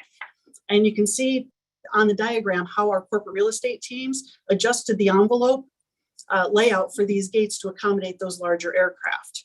You can also see in the diagram how close runway 33 is to this area. Next slide, please. So this is another view of the same area. In the photo on the left, those two marks with an X are not a part of the taxi line. Those are ground indicators for the pushback crew. You can also see in these pictures how the gate envelope has changed and how far the envelope extends into the alleyway. And you can see in the photo on the right, that area of conflict. So next slide. So again, this is gate Bravo 1 on the far right, Bravo 2 is in the middle, and Bravo 3 is there on the left. So let's get back to the incident I want to talk about. So on this particular night, Delta had just landed and was taxiing down to gate Bravo 1. United had already arrived and was parked in gate Bravo 2. The Delta crew was not aware that the taxi line ended behind gate Bravo 3. They saw those ground indicators behind gates Bravo 2 and Bravo 1 as part of the taxi line. And as you can imagine, this resulted in a wingtip collision that completely severed the wingtip of the United aircraft. So next slide. And that is the actual wingtip of the aircraft that was removed. One more click, Bunty, please. So as you can imagine, I received a phone call from United rather quickly to discuss the incident. And it wasn't very long before we realized we had a hazardous condition that needed to be addressed through the SMS process. So go ahead and click probably 2 or 3 times here, Bunty. There's a couple, one more, there you go. So that SRA resulted in a couple of actions that had to be taken by internal and external stakeholders. So next slide. So this is the company list from the actual sign-in sheet from the SRA meeting that we held in Burbank. The FAA-ATC was part of this, Delta, United, and Burbank Airport Authority. They were all participants that you would expect for this. But this is where you can see the benefit of using the SMS process. If you look a little closer, there's some others who were involved in the SRA who were not involved in the incident. Alaska Airlines was involved, SkyWest, yeah, who's our ground handler. They handle us, they handle United, and they handle Alaska. The airline participation was not just the safety teams. We had ground crew, we had pilots involved in this. It was a really good discussion. We focused on the hazardous condition. We weren't trying to blame people. We weren't trying to figure out who was at fault. We were trying to figure out what is the hazardous condition, what do we need to do to mitigate this, and who's best positioned to be able to implement those mitigations. So what do we do? Well, they updated some of the verbiage used by the tower to provide some clarity to the pilots during taxi-in. Next slide, please. There were also changes made to the 10.7 pages. Go ahead and click one more time, Bunty. And that provided further clarification. We didn't stop there though, because while the incident occurred on taxi-in, during the discussion, we said, well, this is going to be a hazard also on taxi out. So we needed to talk a little bit more. Our ground crew that was part of our discussion, it was imperative to have them there. They were able to shed some light on some of the concerns that they were having when they were pushing back from those gates. And at the end of that, we worked with them to develop pushback SOP for each of those affected gates. So it was definitely a really good collaboration and opportunity. And I think, go ahead to the next one. So just to wrap it up, I'll kind of move through this quickly because I know we were running short on time. Really, the benefits of implementing an SMS in your operation is driving towards that positive safety culture, first of all, is absolutely key. And having that confidential employee reporting program involving the stakeholders and assessing the system, identifying the hazards, defining the controls put in place, drives that positive safety culture, which will lead to having much more data available to you. You become more proactive in safety rather than waiting for something to happen and running out to investigate. Become more proactive. As we continue to grow, we eventually at some point move to more of a predictive approach to managing safety. As I said, what's going to happen rather than responding to what did happen. The more we are able to share information between stakeholders, the more informed we become, and the better we're going to be able to identify and manage risk within the operation. And then finally, I won't go through all of these in detail on the next slide, Bunty. And there may be, okay, this one's automatic. You know, what does success look like? That was a question Bunty had asked us, and we said, what does success look like? It means you have visible, active leadership. And I'm actually going to change this slide when I use it again. Instead of safety leadership, when I hear that, I think about, well, I'm a leader, I'm a manager, I'm a supervisor. It's leading safety. And regardless of what level you are in the operation, you can lead safety by pointing out to your coworker on the ramp that, hey, wait, you need your lighted ones, or hey, don't step into that ingestion zone. Leading safety proactively. The collaboration and connectivity is just a natural part of how you're doing business. You're not having to struggle to get information from each other. You're picking up the phone and having those conversations.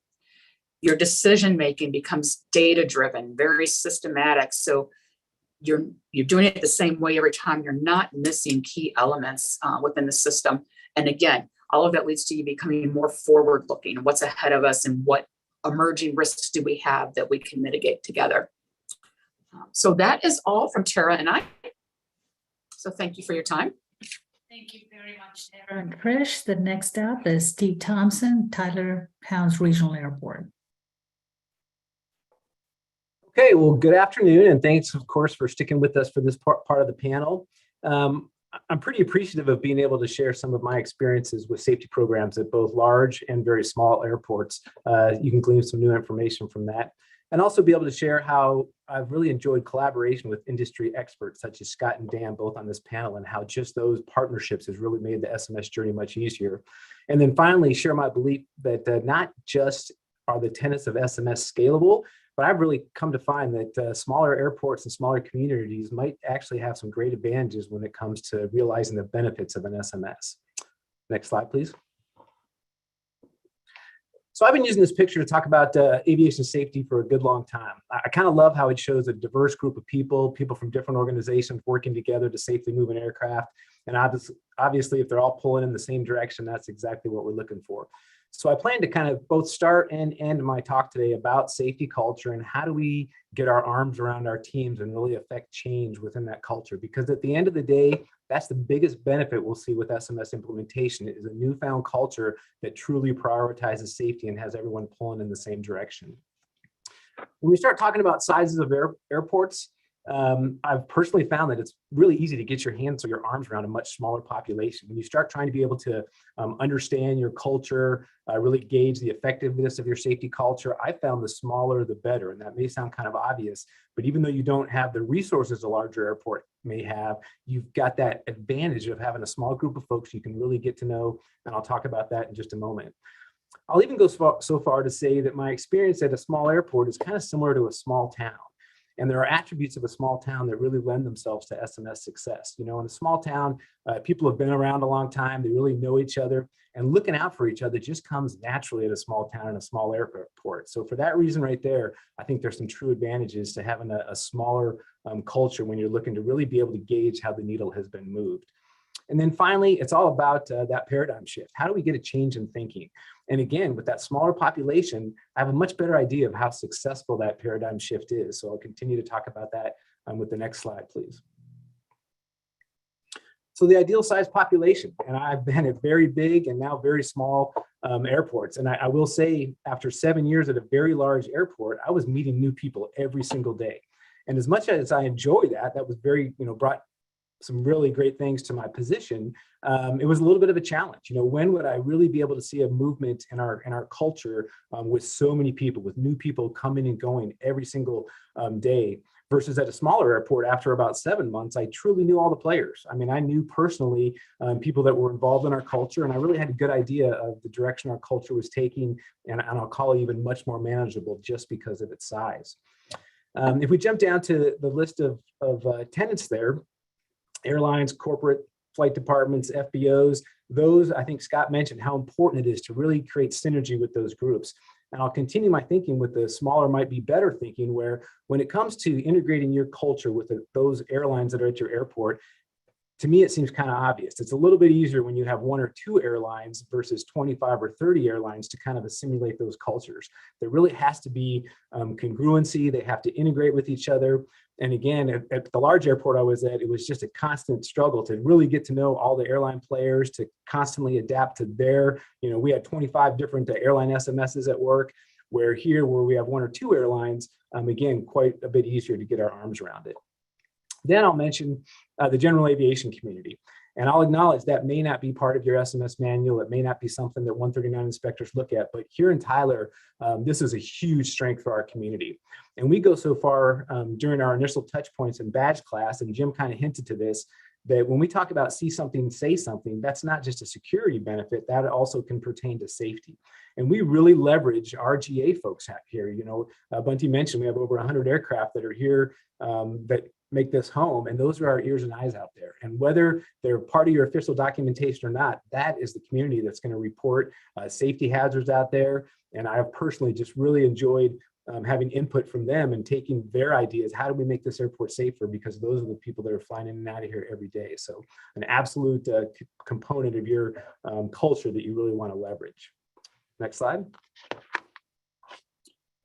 So both previous speakers kind of talked about the different components, and I'll just reiterate that the risk management component in my mind is really where the rubber meets the road. And for small airports, whether required to implement SMS or not, this is where I think you're going to really get the most traction out of your implementation. And I will mention that from day one, my take on risk management has been just that. It's managing risks, not necessarily eliminating risks. We all know that the most safe thing to do would be to turn the lights off and go home, but we really can't do that. And I brought a lot of that thinking from a couple decades in the military, where it's important for safety folks to be seen as enablers. And there's a lot of thought out there that, oh boy, the safety group's going to shut us down. They're not going to let us do that. They're just a barrier to the operation.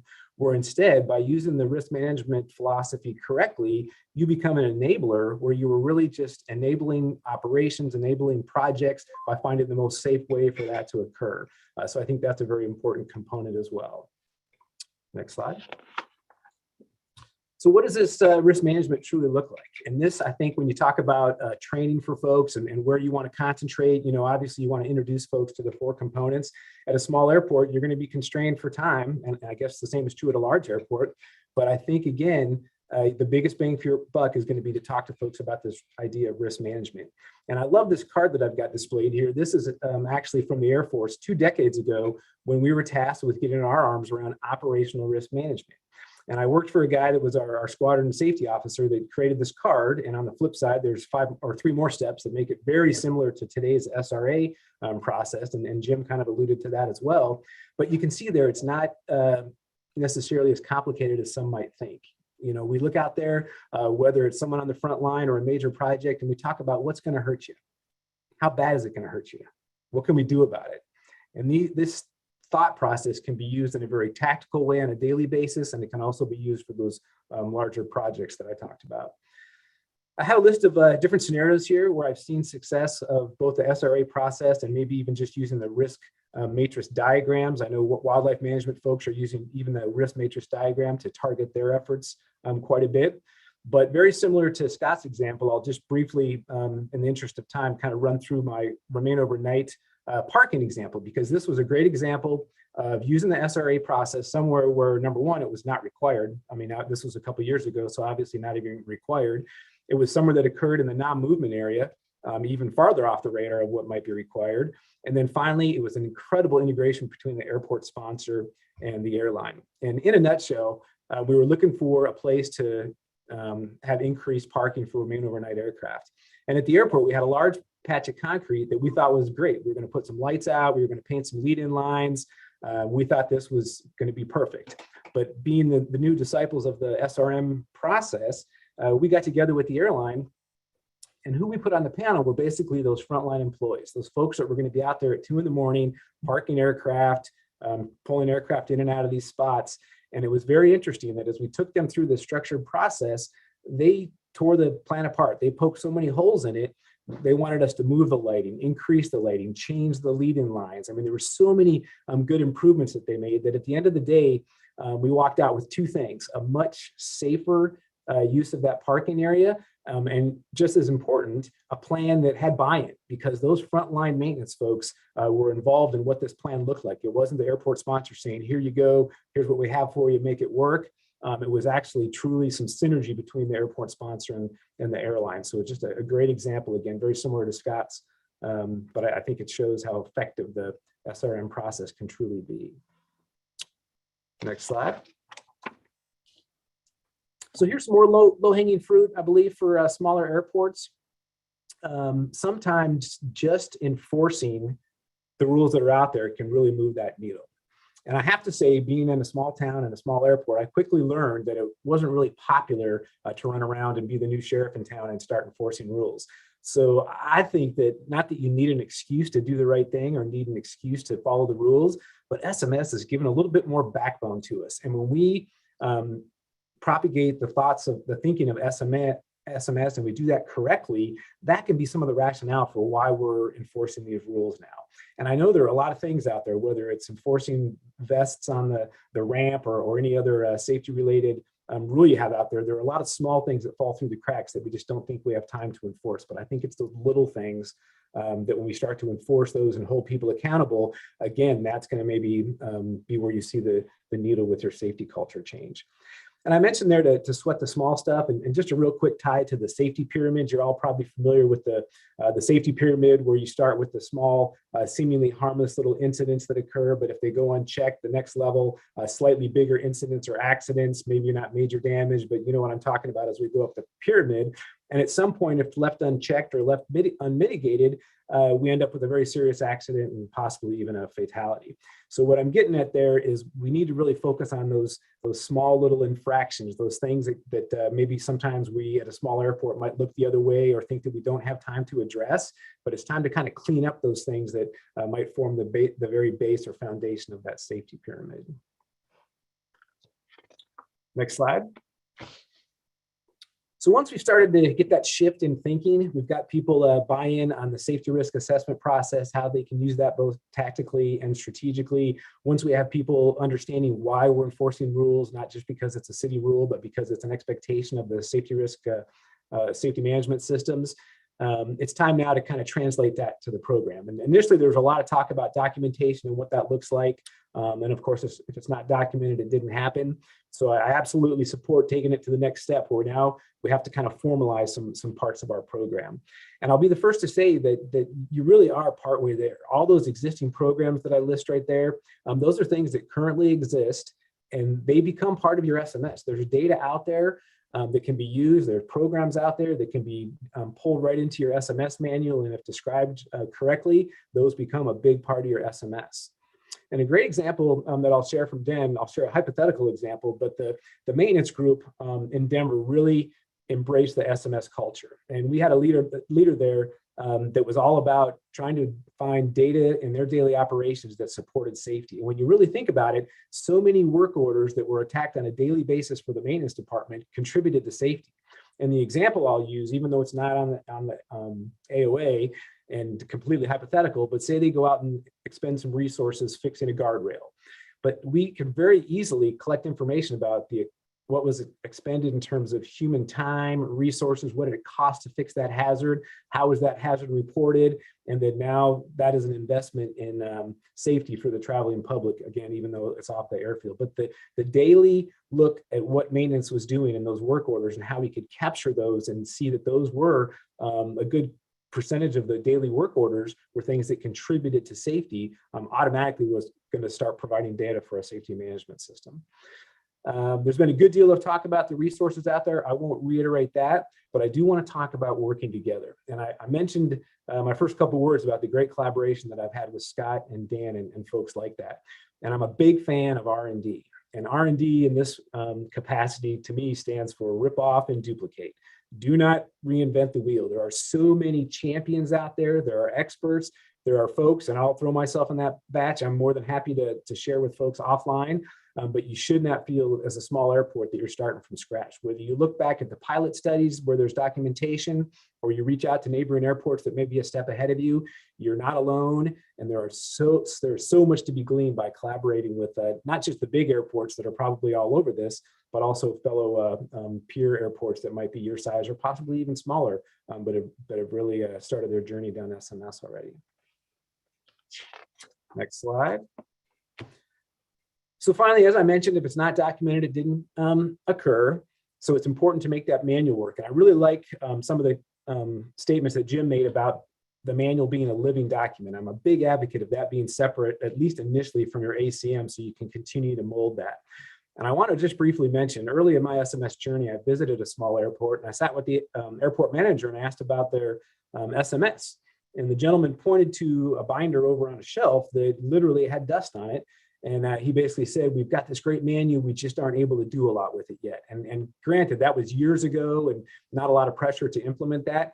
But at that moment, I committed to make sure that I would never let the manual or the documentation drive my programs, and instead do that the other way around. So very similar to what Jim said, build strong programs, let things evolve, and then make your manual simply capture what you're doing. Don't start off with a 100% solution manual and then go try to make your SMS fit into those pictures. I would be a huge advocate of doing it the other way around.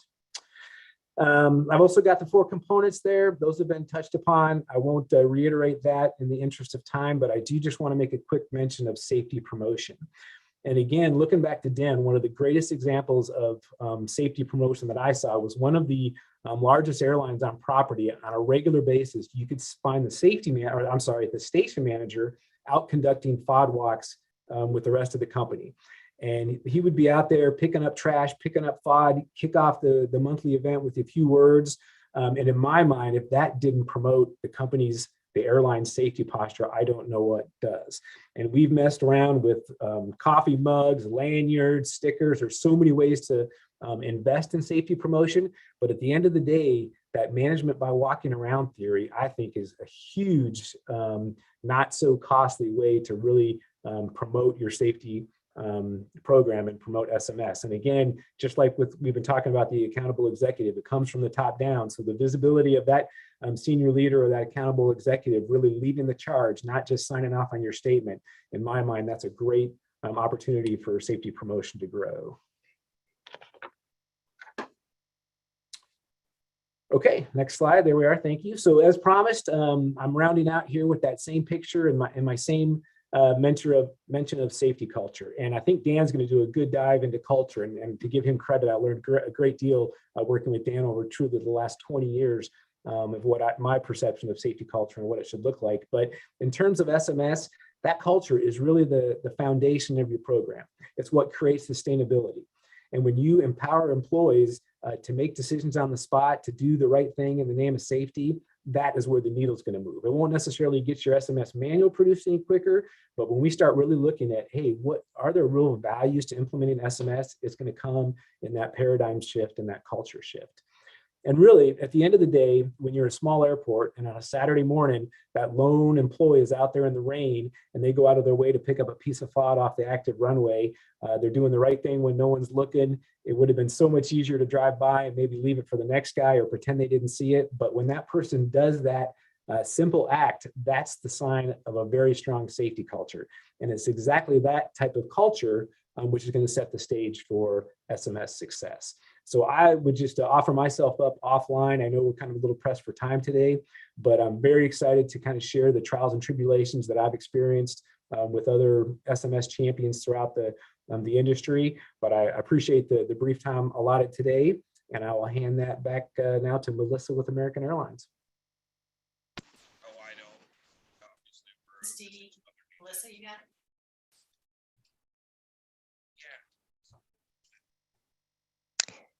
Hi, everyone. Good afternoon, and thank you for having me on your panel today. Just give me one moment. As you heard from Bunty, I oversee American's SMS as well as our emergency planning and response program. And I really loved hearing from the other panelists today because regardless of whether you heard from someone who was from an airline or an airport, it was really clear that each of our organizations have embraced safety, not just as a priority or a goal in our organization, but a value that we live by. And you all have received a lot of information about SMS today. And if the topic was new to you, I'm sure it felt a little bit overwhelming. As a commercial airline here at American, we had the benefit of many years of building an SMS program, learning from our experience and making some adjustments along the way. And I imagine that for many of the airports that haven't yet developed an SMS plan, one of the toughest parts for you is going to be taking the first step, starting with that blank piece of paper, developing those processes and determining how you craft a plan that works for your airport. So I hope that thanks to some of the other panelists, you now have a better idea of how to get started. When I was thinking about what I wanted to share with you today, I decided on a two-pronged approach. First, I'll share a little bit about American's SMS and how we're structured. And second, I'll spend a little bit more time on this. I'll give an example of how we've worked with an airport on a safety issue and a little bit about how I think how an airport SMS might have enhanced that collaboration. Bunty, if you can advance to the next slide, please. American's SMS uses a top-down organization-wide approach to managing risk and ensuring the effectiveness of risk controls. And the diagram you see here is, of course, a simplified version of what we do, but I wanted to give you an idea of who is responsible for each part of the process. And the way that we manage SMS here at American is actually quite similar to what Tara and Trish described that they do at Delta. Our accountable executive is our CEO, Robert Isom, and he, of course, holds the ultimate responsibility for our safety performance. But the success of our program depends on our data inputs, data analysis, and ultimately our ability to use this information to identify risks and hazards and subsequently develop and implement robust mitigations. This requires buy-in and collaboration from all our stakeholders across the company and often across our industry, including, of course, our airports. So on that note, let's talk about a deep dive that one of our teams did after an aircraft damage that involved a catering truck. So next slide, Bunty.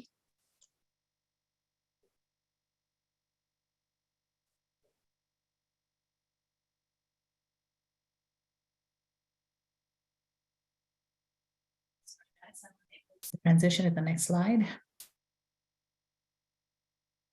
Is it stuck? There we go. Now, I'm sure that everyone can look at this photo and realize right away that something went wrong here. Here's what happened. Aircraft pushback begins. At first glance, catering truck looks to be on the other side of the line. I think you can see that in the photo. And during the push, the left wing tip comes into contact with the roof of that catering truck. So let's zoom out just a little bit. Next slide, Bunty. Here on the bottom right, let's see, making sure you can see it. Okay, yep. Here on the bottom right, you can see the safety envelope line. It's pretty clear over there. But what is this line next to the catering truck? That's not the safety envelope line. That is actually a fire lane line. If you'll click to the next slide. Here you can see the difference. It's kind of confusing, right? So maybe not if you've been working on the ramp for years and years. If you've been at this airport for a while, you might be a little bit more familiar with it. But I think that we're all pretty aware that we're now in an era where all of us, the government, our airports, our business partners, and us, the airlines, have a lot of people working in jobs that haven't been in the industry for all that long. Next slide. Here's a little more context for you. This is what a safety envelope should look like at a single gate. Next slide. This is what it should look like at a dual gate. Next slide. And this was the gate in question.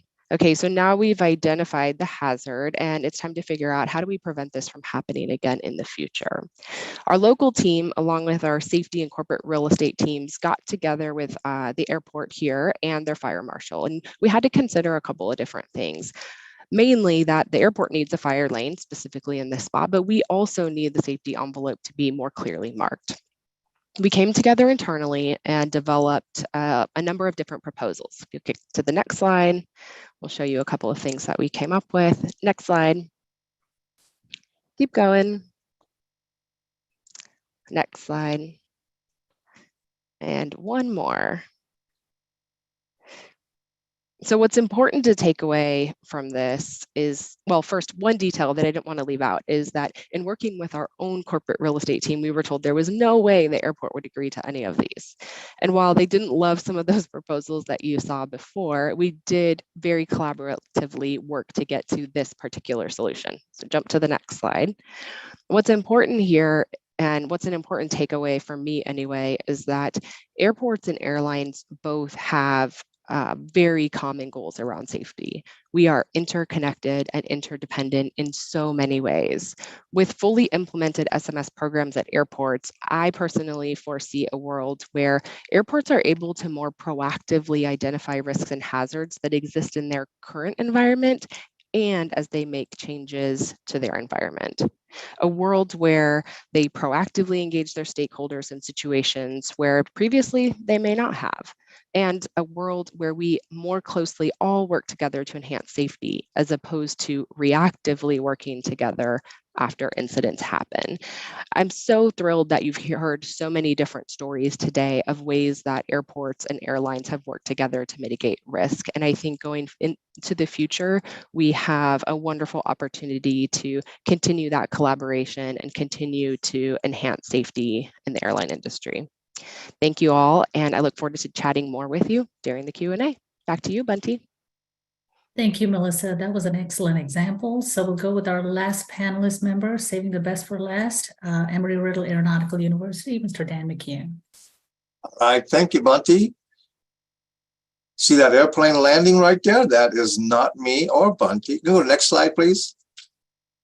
And the next one. And just hit on those bullets 3 times, if you would. I'm going to talk a little bit about how SMS has changed aviation as we know it. I'm going to talk about the importance of some elements of SMS, and then I'm going to talk a little bit in depth on what I consider the most important element, and that is safety culture. Next slide, please. So I'm very lucky at Embry-Riddle. I had a chance to be involved in SMS from the very beginning, when SMS was nothing more than a thought by Dr. Don Arndt, bless his heart. He was a very good friend of mine, but I got invited to the very first calibration session that was held in Herndon. And there was maybe 4 airlines there, and me from academics and some people from Canada, and they batted around this idea, and it grew and it grew. And next slide, please.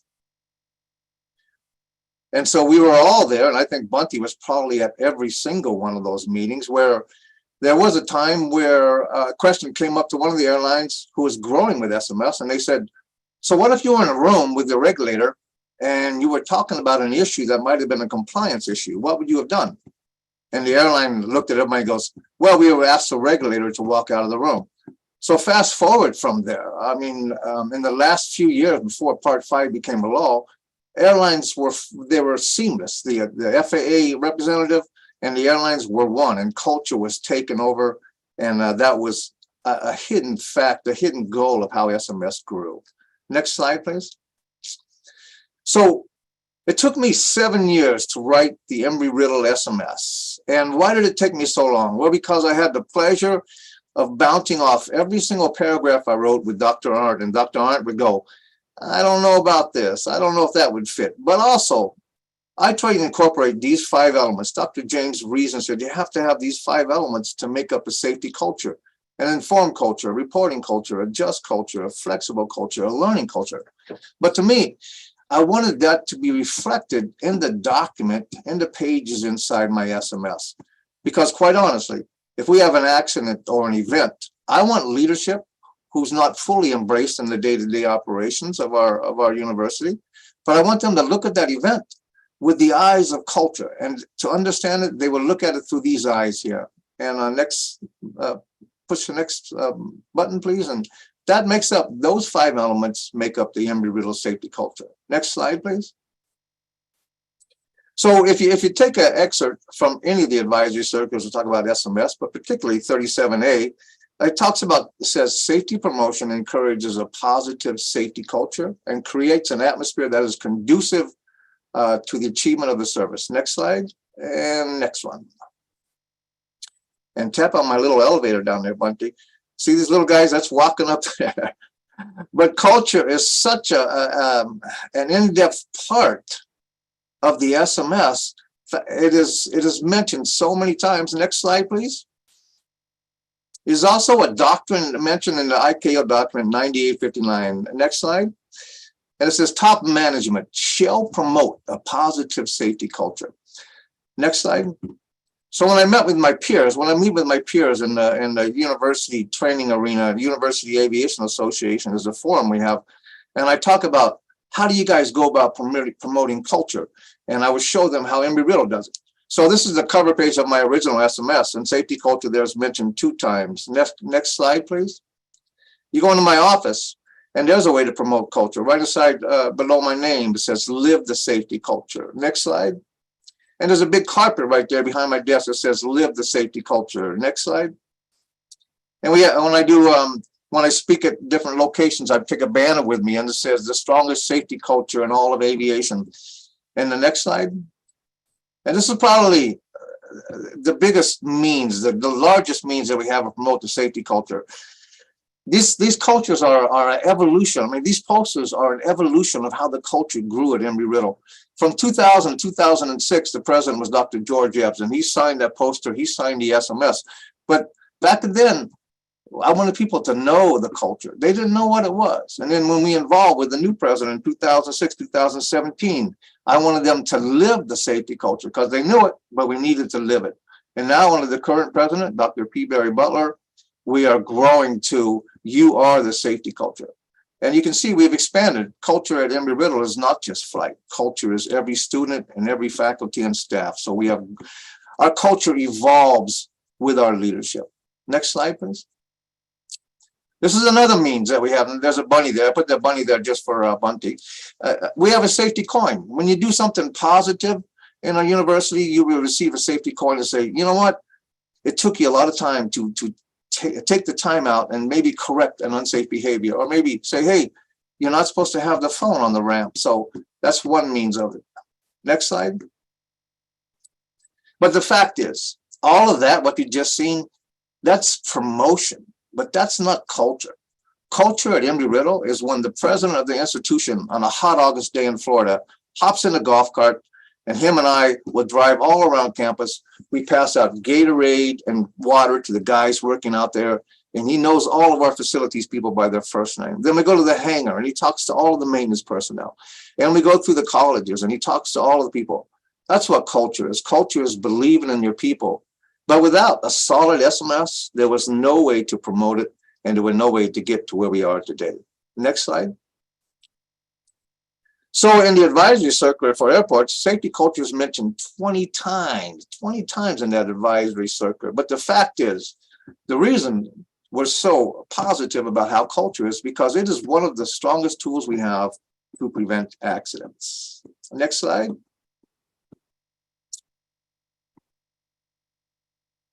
So you're going to embrace SMS at the airports. I know you will. I know many airports that are already stepping into that. And next slide, please.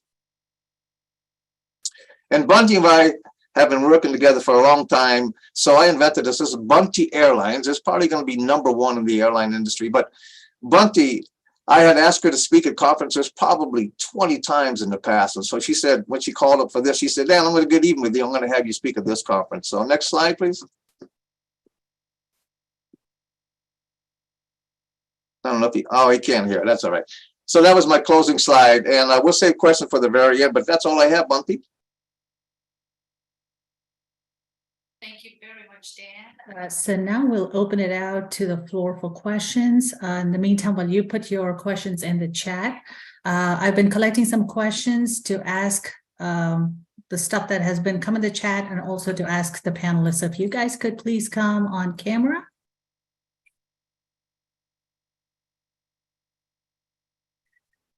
All right, these are loaded questions, so really thank you very much, panelists, for providing a lot of information from examples to the foundation being safety culture to actual boots on ground type examples where you've actually applied SRM and seen benefit, worked with the airports, etc. So we'll start with the Atlanta airport. The first question is straight up, do you meet the intent of the rule today?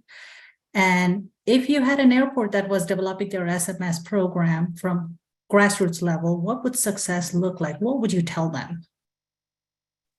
Well, Bunty, we definitely are well above the requirement. Minimum is not even in my language. It is well above. It's living, breathing SMS safety management. You know, as Trish had talked about. It is essential for what we do here at the airport. And, you know, we've been living and breathing this for the last 10 years, and it's a constant living process by which we will keep improving the safety management approach and business approach that we do. Many examples. I mean, I could speak all day on many examples of how SMS has really helped us as a whole. But some of the biggest successes is having the whole program come together. I think our stakeholders have been probably one of the most successful pieces of that. You know, I've worked with you, I've worked with Tara, I've worked with a host of folks in the collaboration that we've established with our stakeholders, I think is one of the keyest, most important elements and helping us to thrive in what we do. So, I think that, we got to continue, working together, and we really need to, make sure that we're progressing towards that positive safety culture that we've all talked about. Because that's basically what we should be focused on, is making sure that our employees are informed, they have the right tools, and they're empowered to do what they need to do. But we also need to make sure that we're monitoring our operation at all times. Thank you, Scott. The next question I'm going to ask is for Delta Airlines. Trish, initially you mentioned you're flying to multiple destinations and airports. So do you share SMS information today with the airports you fly into? We do, Bunty, and is it a perfect method right now? No, it's not. We've been doing this a long time, but kind of to Scott's point, good enough is never good enough. And we do share information today. It's more event-based. If we have something that comes in that identifies a concern at an airport, we will share that with the appropriate parties at the airport in a de-identified confidential manner. We'd like to get to the point where we have a more formal process. I think there's some questions for the industry on data protection of proprietary information, but I'm confident we can overcome that. And potentially something like they have on the operations side with the SIS program, where there's a method to share data en masse with our partners at the airports. So I'd like to see that. Yep. Thank you, Tara. Actually, Mel gave such a great example about the lines and the fire lines and the proposal that you were actually willing to share with the airport. But I'm going to ask you, kind of take it to the advanced level. What is a seamless safety risk assessment process you would like to work with the airport? Not assuming that you had issues when you were working on that fire lane example that you gave us, but what is a seamless safety risk assessment process? If you're willing to use an example, please go right ahead, but how do you envision an ideal SRA between you and the airport? Hey, Bunty, that's an excellent question. And a seamless SRA process, I don't know if there's actually a thing that is seamless, right? Like, you never know. There's so many different opportunities that come up and different challenges that can come up throughout the discussion. And I think the most important thing is that both parties involved, nobody wants the worst to happen, right? And so if we can't come to an agreement, I think a lot of times it's more an issue of understanding and making sure that all parties understand why risks are important to them, their operation, and the safety of what it is that we do every single day. So getting together and making sure that there's common ground, common understanding, and that we have the opportunity to really make sure people and our counterparts understand what it is that we're trying to achieve and why we're trying to achieve it, that lends itself to creating a more seamless environment. Sometimes that means that you can't resolve these types of things over the phone or virtually, and it takes a little bit of extra work, and you got to get people out to the airport and walking around and looking at the risk or the hazard that's been identified.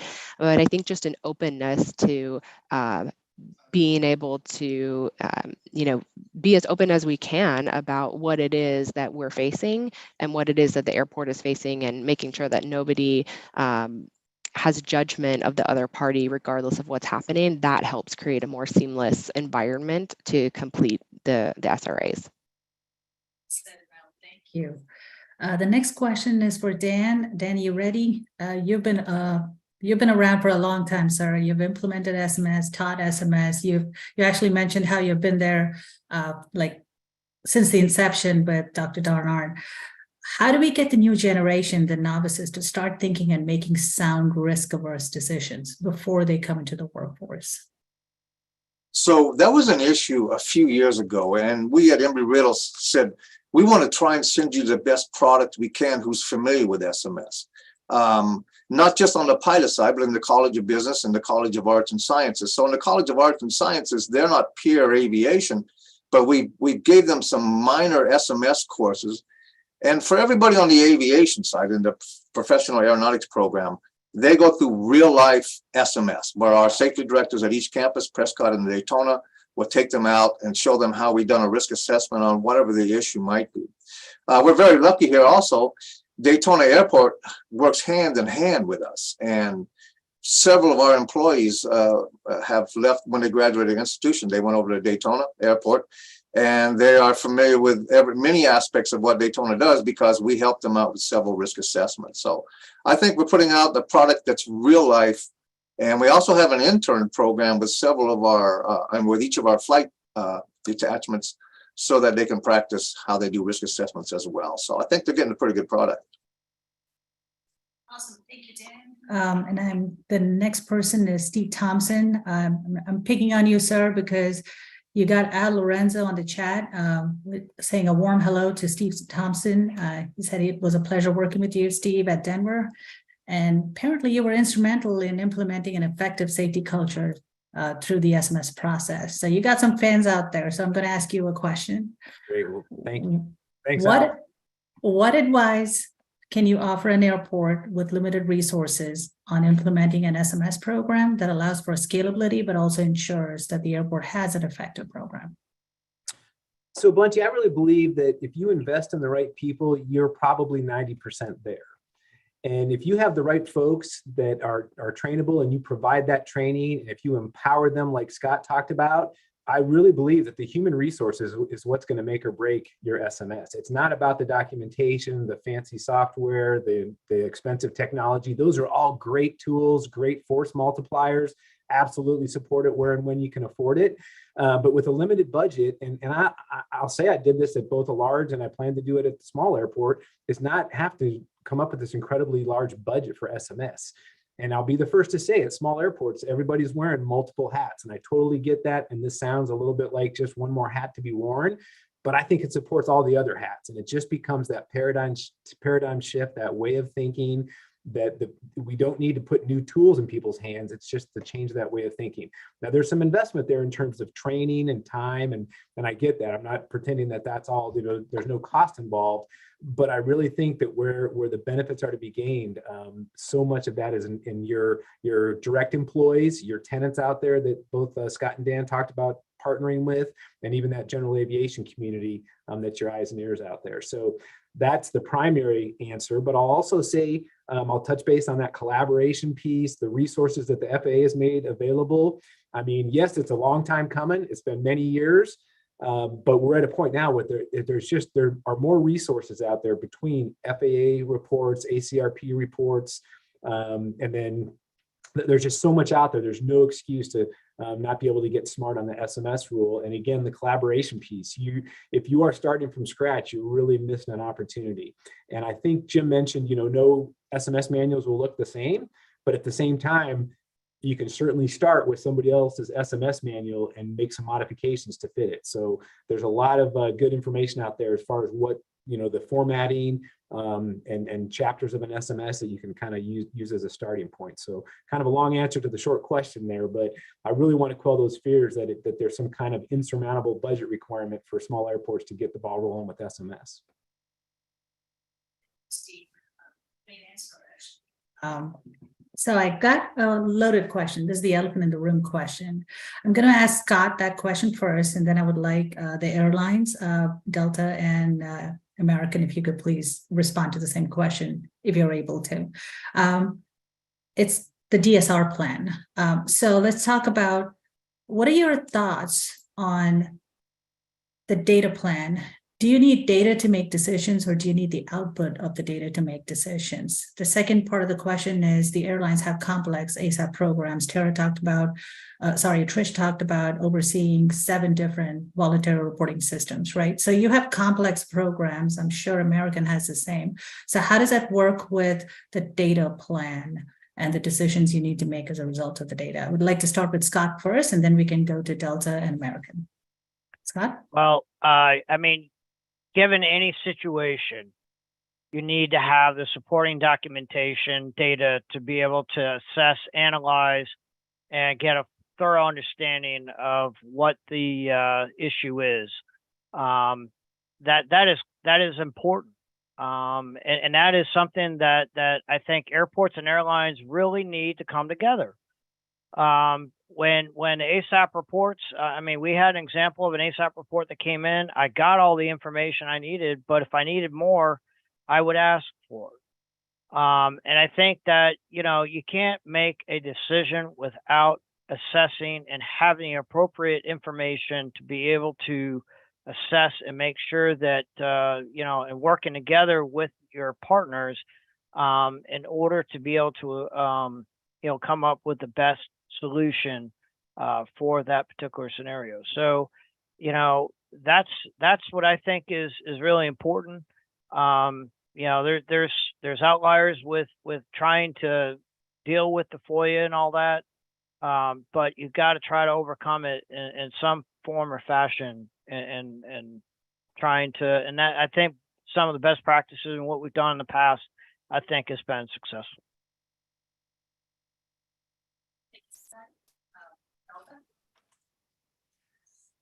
So Bunty, the short answer is the outputs of the safety assurance sources. And I challenge you all to consider all of your sources of data and information that come in. It's not just audits. It's not just employee safety reports. There are many, many sources.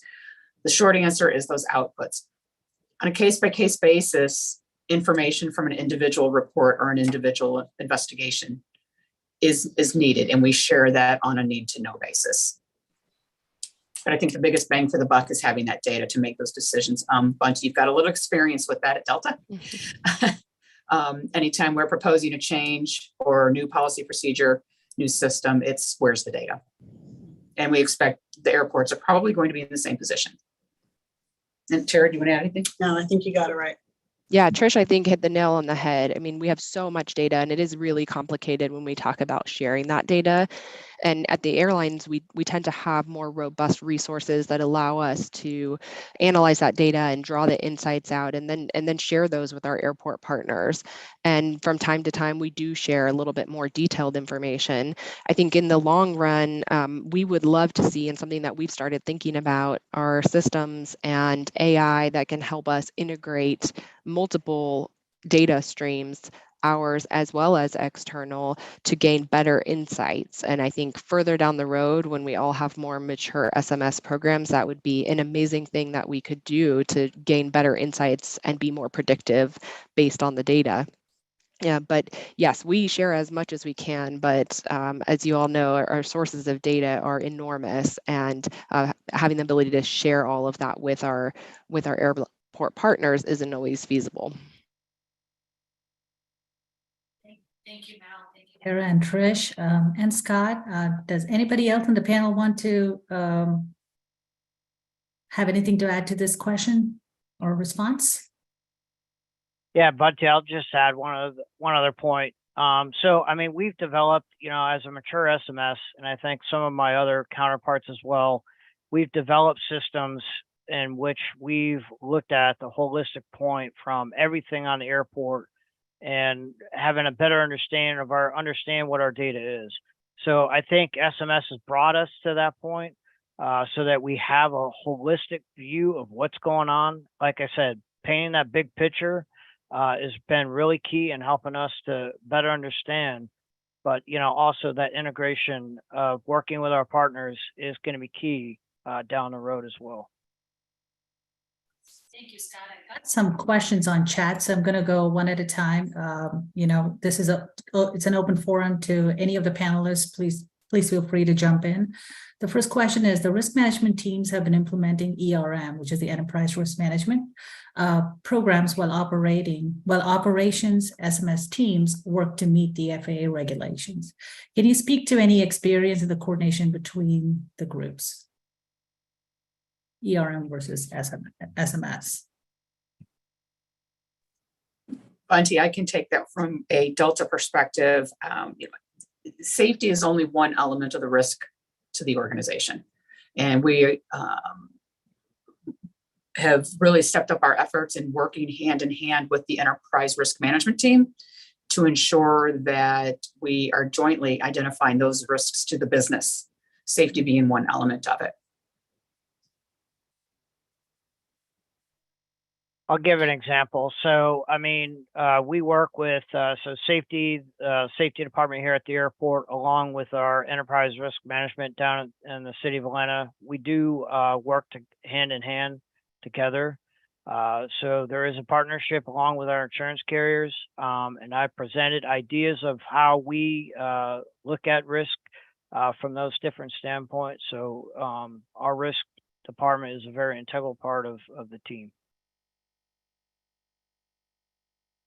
Awesome. Thank you, Scott. Thank you, Trish. Dan, I have a question for you. This screamed your name, so I'm going to ask you the question, sir. This is, how do you attack the issue of old school mid-level leaders from 2 to 3 generations ago who think a lack of incidents equals safety? We've always done it this way, and I'm not going to change. How do you attack that issue? Tasers. Usually tasers work well. They don't repeat it again after that. No, if I'm speaking for Embry-Riddle, when an individual comes in our organization, they are indoctrinated in our safety culture. We have a 3-day new hire safety orientation where they hear the president speak about culture. So whether they're old or young, when they go out in the field, they understand the foundation of culture, and then we just reinforce that time and time again. Now, our HR is very active, and so we have a confidential ethics point where safety is an element of that. And so if there's somebody who thinks that if you made an error, then that's a violation and they're going to try and punish you for that, it would come to my office and we would straighten it out with an error is not punishable in our organization. So, and oftentimes, it's not age related. Sometimes it can be nationally related. Wherever you grew up or what part of the United States you grew up in, they look at errors and violations totally different. So if you're part of this organization, if you're part of Embry-Riddle, then you're going to look at it in a fair and just manner. Bunty, I'd like to add to that. One of the hurdles that I had to overcome when standing up SMS programs in industry was the lack of knowledge of what is happening, what we're doing. I was asked by senior managers if I needed more safety engineers to help stand up this safety thing. And I said, actually, what I need is someone from marketing and a psychologist, not a safety engineer, because what we are doing is we're changing the mindset of the individuals, the people that could identify the safety hazard. Once we teach them it's okay, let's be proactive, develop the culture, then the safety SMS, the processes being executed, develop and perpetuate on themselves. And so really the best place to start is, I'll use the term selling what we are doing. You have to encourage them that this is successful. Efficiencies in what we do in executing our SMS processes will benefit everybody. And when we do that, we'll grow the culture and SMS will just accelerate from there. And Bunty, just to add to what Jim had to say, I loved what you said about the psychologists and marketing. And I think to add one more element to that is building those relationships with your key stakeholders and key influencers and helping them understand why SMS is important for them, understanding where they're coming from and why they might have a different perspective. I personally am still what I like to call a teenager in the industry. I've been in the airline industry for about 12 years. So I often interact with people who have been with the industry or with the airline for 30 and sometimes, believe it or not, 40 years. And we come from very different places. And those are some of the key things that I use when working to convince them that this is the right approach and it's really important and it's something they should care about too. Bunty, I'd like to add from the inspector perspective that I know a lot of the inspectors listening now, and maybe even some of the airports have had experience where everybody is thinking very rigidly. So if we come across something where a pavement edge is 2.5 inches, the airport takes a position of it's not 3 inches, so it's not a problem. It's breaking that mindset that I know the inspectors have been working on through my own training over the years. We've evolved our inspection handbook to look at an airport in a more systemic fashion. So we look at their airport compliance programs systemically. And instead of coming back with a laundry list of signs and lights that have to be repaired and basically, setting up a honey-do list for the airport so they can comply with the regulation, we try to do a more systemic approach. So the compliance items are written up more like evaluate your training program or look at your inspection processes. And that's kind of nudging the airport toward a more systemic method of doing it. One other thing that we're going to have to consider that Dan's comment made me think of is there are a lot of airports out there that take the approach, a single measurement approach, where we haven't had an accident or any incident in 30 years. We're a safe airport. And so it's just like the financial planner advertisements where they say past performance is no guarantee of future results. We try to emphasize to the airports that you're only as safe as you are at this moment. What you've done up until now may not factor in. Your good practices, yes, they will factor in, but there may be a lot of bad practices or gaps that you're not identifying that could trip you up. And anybody that's had an accident or an incident at an airport knows it's a lot of work for the FAA. It's a lot of work for the airport itself. And obviously it's much worse if there's any other significant damage or loss of life. So SMS is going to hopefully reach out to those airports that may be smaller airports that may be operating in their own, whatever you want to call it, Part 139 silo at their airport, thinking that their world is good. One last thing I want to point out too is that if you listen to all of the discussion we've had today, nobody ever mentioned anything like we're done, we're finished, this is over, we're good, it's complete, it's perfect.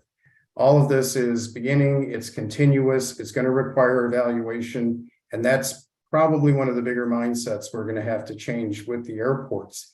But efforts such as this are pointing out to them that we know we have to change, and then you should realize you have to change too. And it's only going to work if we keep those elements of collaboration and communication, like Steve was saying, open and active. And that's the best way we're going to evolve into that, more compliant, but then also ultimately a safe environment at the airports. Thanks. Bunty, Actually, go ahead, please. just real quick on this topic, I just have Yes, to sir. point out the great progress that airlines have made right on the flight deck. And there was a day when the captain was the captain and that was it.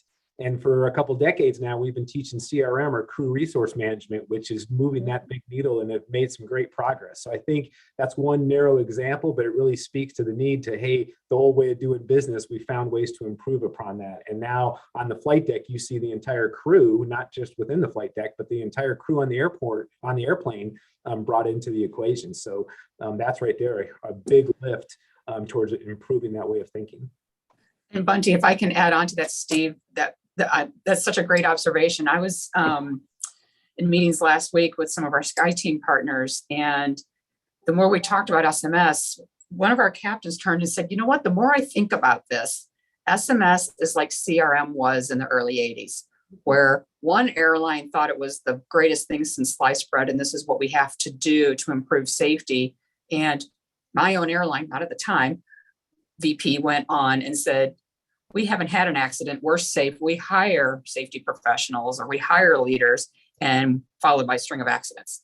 And if you look at where CRM was then, where everyone was challenging it, it's going to be too costly, it's too complicated, we don't have the resources, all of these sound reasons, but we have to do it because it's the right thing to do. It's going to look a little bit different everywhere, but at the end of the day, we're utilizing all of the information we have available to us to make the best decisions in the interest of safety. So I love that parallel between CRM and SMS. Thank you, Trish. Ken kind of opened the door to my next question, which is, he talked about compliance, he talked about oversight. Dan hit a little bit about on tasers, but that's a different story. Dan talked about a little bit alluding to training. So what are your thoughts on training? I'm going to specifically ask these two questions to our airport panelists. Scott? So what's the question in regards to training as far as So the question is, who needs to be trained? What does the training look like in Part 139 SMS? Well, I mean, we've instilled training. I mean, it's very holistic. So back in 2014, we decided to train every single person that had a driving privilege out on the ramps. We've extended that now to the SIDA. So basically, just about I would say just about every SIDA personnel are getting the SMS training. It's basically basic orientation about the airport's SMS, how to report a hazard, make them aware of those common hazards that you'll see in your work environment and how to report it.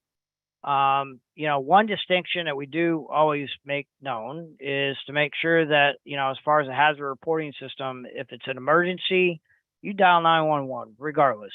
The SMS reporting element is for, non-emergencies. So that's one caveat. The other piece is training on specifics of the SMS program. That is something that we've been working on for those that have specific responsibilities. And then also any folks that are involved in risk assessments. When we do a risk assessment, always have to bring those panel members up to speed with what we're doing as far as how we do our risk assessment process. And so we train them in that regard. Along airport employees, as far as like Department of Aviation, we have a holistic, from a city standpoint, we have a very detailed safety training that we do for all of the employees on driver, our DDC, a whole list of things that we do. And then basically, any other trainings that we might feel that are important, we will definitely institute. So we've also done some accident incident reports training with our insurance care to some of our frontline, and that's helped us out quite a bit. And then the other thing is, like on emergency management, we also get trained in a lot of that aspect because of the fact that any emergency or any scenarios that we deal with, like myself, we have to be we're usually activated as responders. So emergency management is another piece. But holistically, I think safety training is a critical piece that we instill here at the airport among the stakeholders and within the Department of Aviation and City of Atlanta. Thank you, Scott. Steve? Well, I don't know how I add to that. Scott covered most of the base there. And I will share, when we were developing trainings, Scott sent me the outline of his training. So the collaboration, I'm saying, really, really works. So thank you for that, Scott. In my experience at the big airport, very similar to what Scott described. I'll try not to repeat that, but what I will mention is early on, I think the thinking was if an inspector comes out and grabs a maintenance person or a ramp person in the ramp, they sure better be able to recite what SMS stands for and rattle off the 4 components. And I'm going to say I was never a big proponent of that. At the end of the day, if I only had a very narrow window, and when Scott talks about that SIDA training, they don't want to spend another half hour on safety stuff. So as I got little pieces, I found much more value in making sure that everybody knew how to identify a hazard, report a hazard, or what to do about it. And if they could say what SMS stood for, that was gravy. But I was very hopeful that inspectors would look for the intent of SMS, not that people could just recite the buzzwords and the key phrases and stuff. So we really tried to focus on what Scott talked about: hazard identification, how to identify it and how to fix it. Having said that, we definitely looked at a tiered approach. With 30 to 40,000 badge holders, a basic introduction is great, but then depending on their role at the airport, there's definitely a tiered approach all the way up through, people that dealt with safety every day and people that were going to attend. We had special training for folks that sat on safety risk management panels as well. So a tiered approach and teaching towards the intent, not just the buzzwords. Thank you, Steve. I actually have a short question for both Scott and Steve on the chat. Do you have members of your staff who are dedicated to just SMS, or is it like ancillary duty? So right now, well, previously we had three managers. We do have another manager that is dealing with the OSHA workman's comp, driver risk management, specifically responsible for the City of Atlanta DOA. We just hired a safety training officer. My goal is to actually hire a few more and another manager. So we're going to be expanding our department, pretty extensively. So that is in the works right now, but we're a person of three right now, but we will expand. And we also collaborate, as I said, we collaborate among the business units, which is really critical, especially even within the City of Atlanta departments. The Work Safe Atlanta Committee, we work very closely with other city departments in the safety realm of things as well. So it's a never-ending coalition and working together. So I represent the little guy, and I don't have any employee dedicated to any one thing. What I mentioned about, and I hope the little airports are cheering because that's the reality, but it's not necessarily a liability either. I really believe if there's bandwidth out there, everyone can do a little bit of everything. But small airports will likely never be in a position to have a dedicated person. If you can do that, great, more power to you.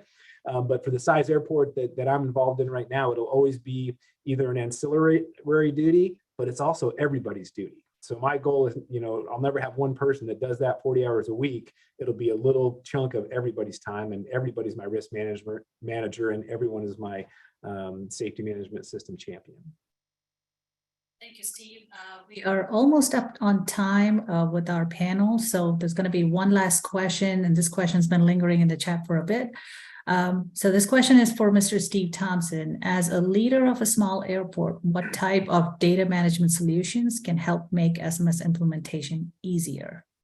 So great question. And when I was blessed with a myriad of resources at a bigger airport, we got to play around with all kinds of things. So my answer, I do want to throw a plug out there to consultants, because there's a lot of value. A lot of consultants have seen and done airports large and small. So there's a great value in picking their brains a little bit.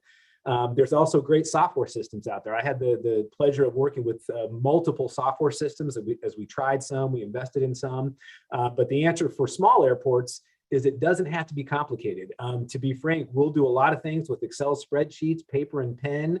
And the volume of data that we have is so different compared to a large airport that's probably going to be good for a while.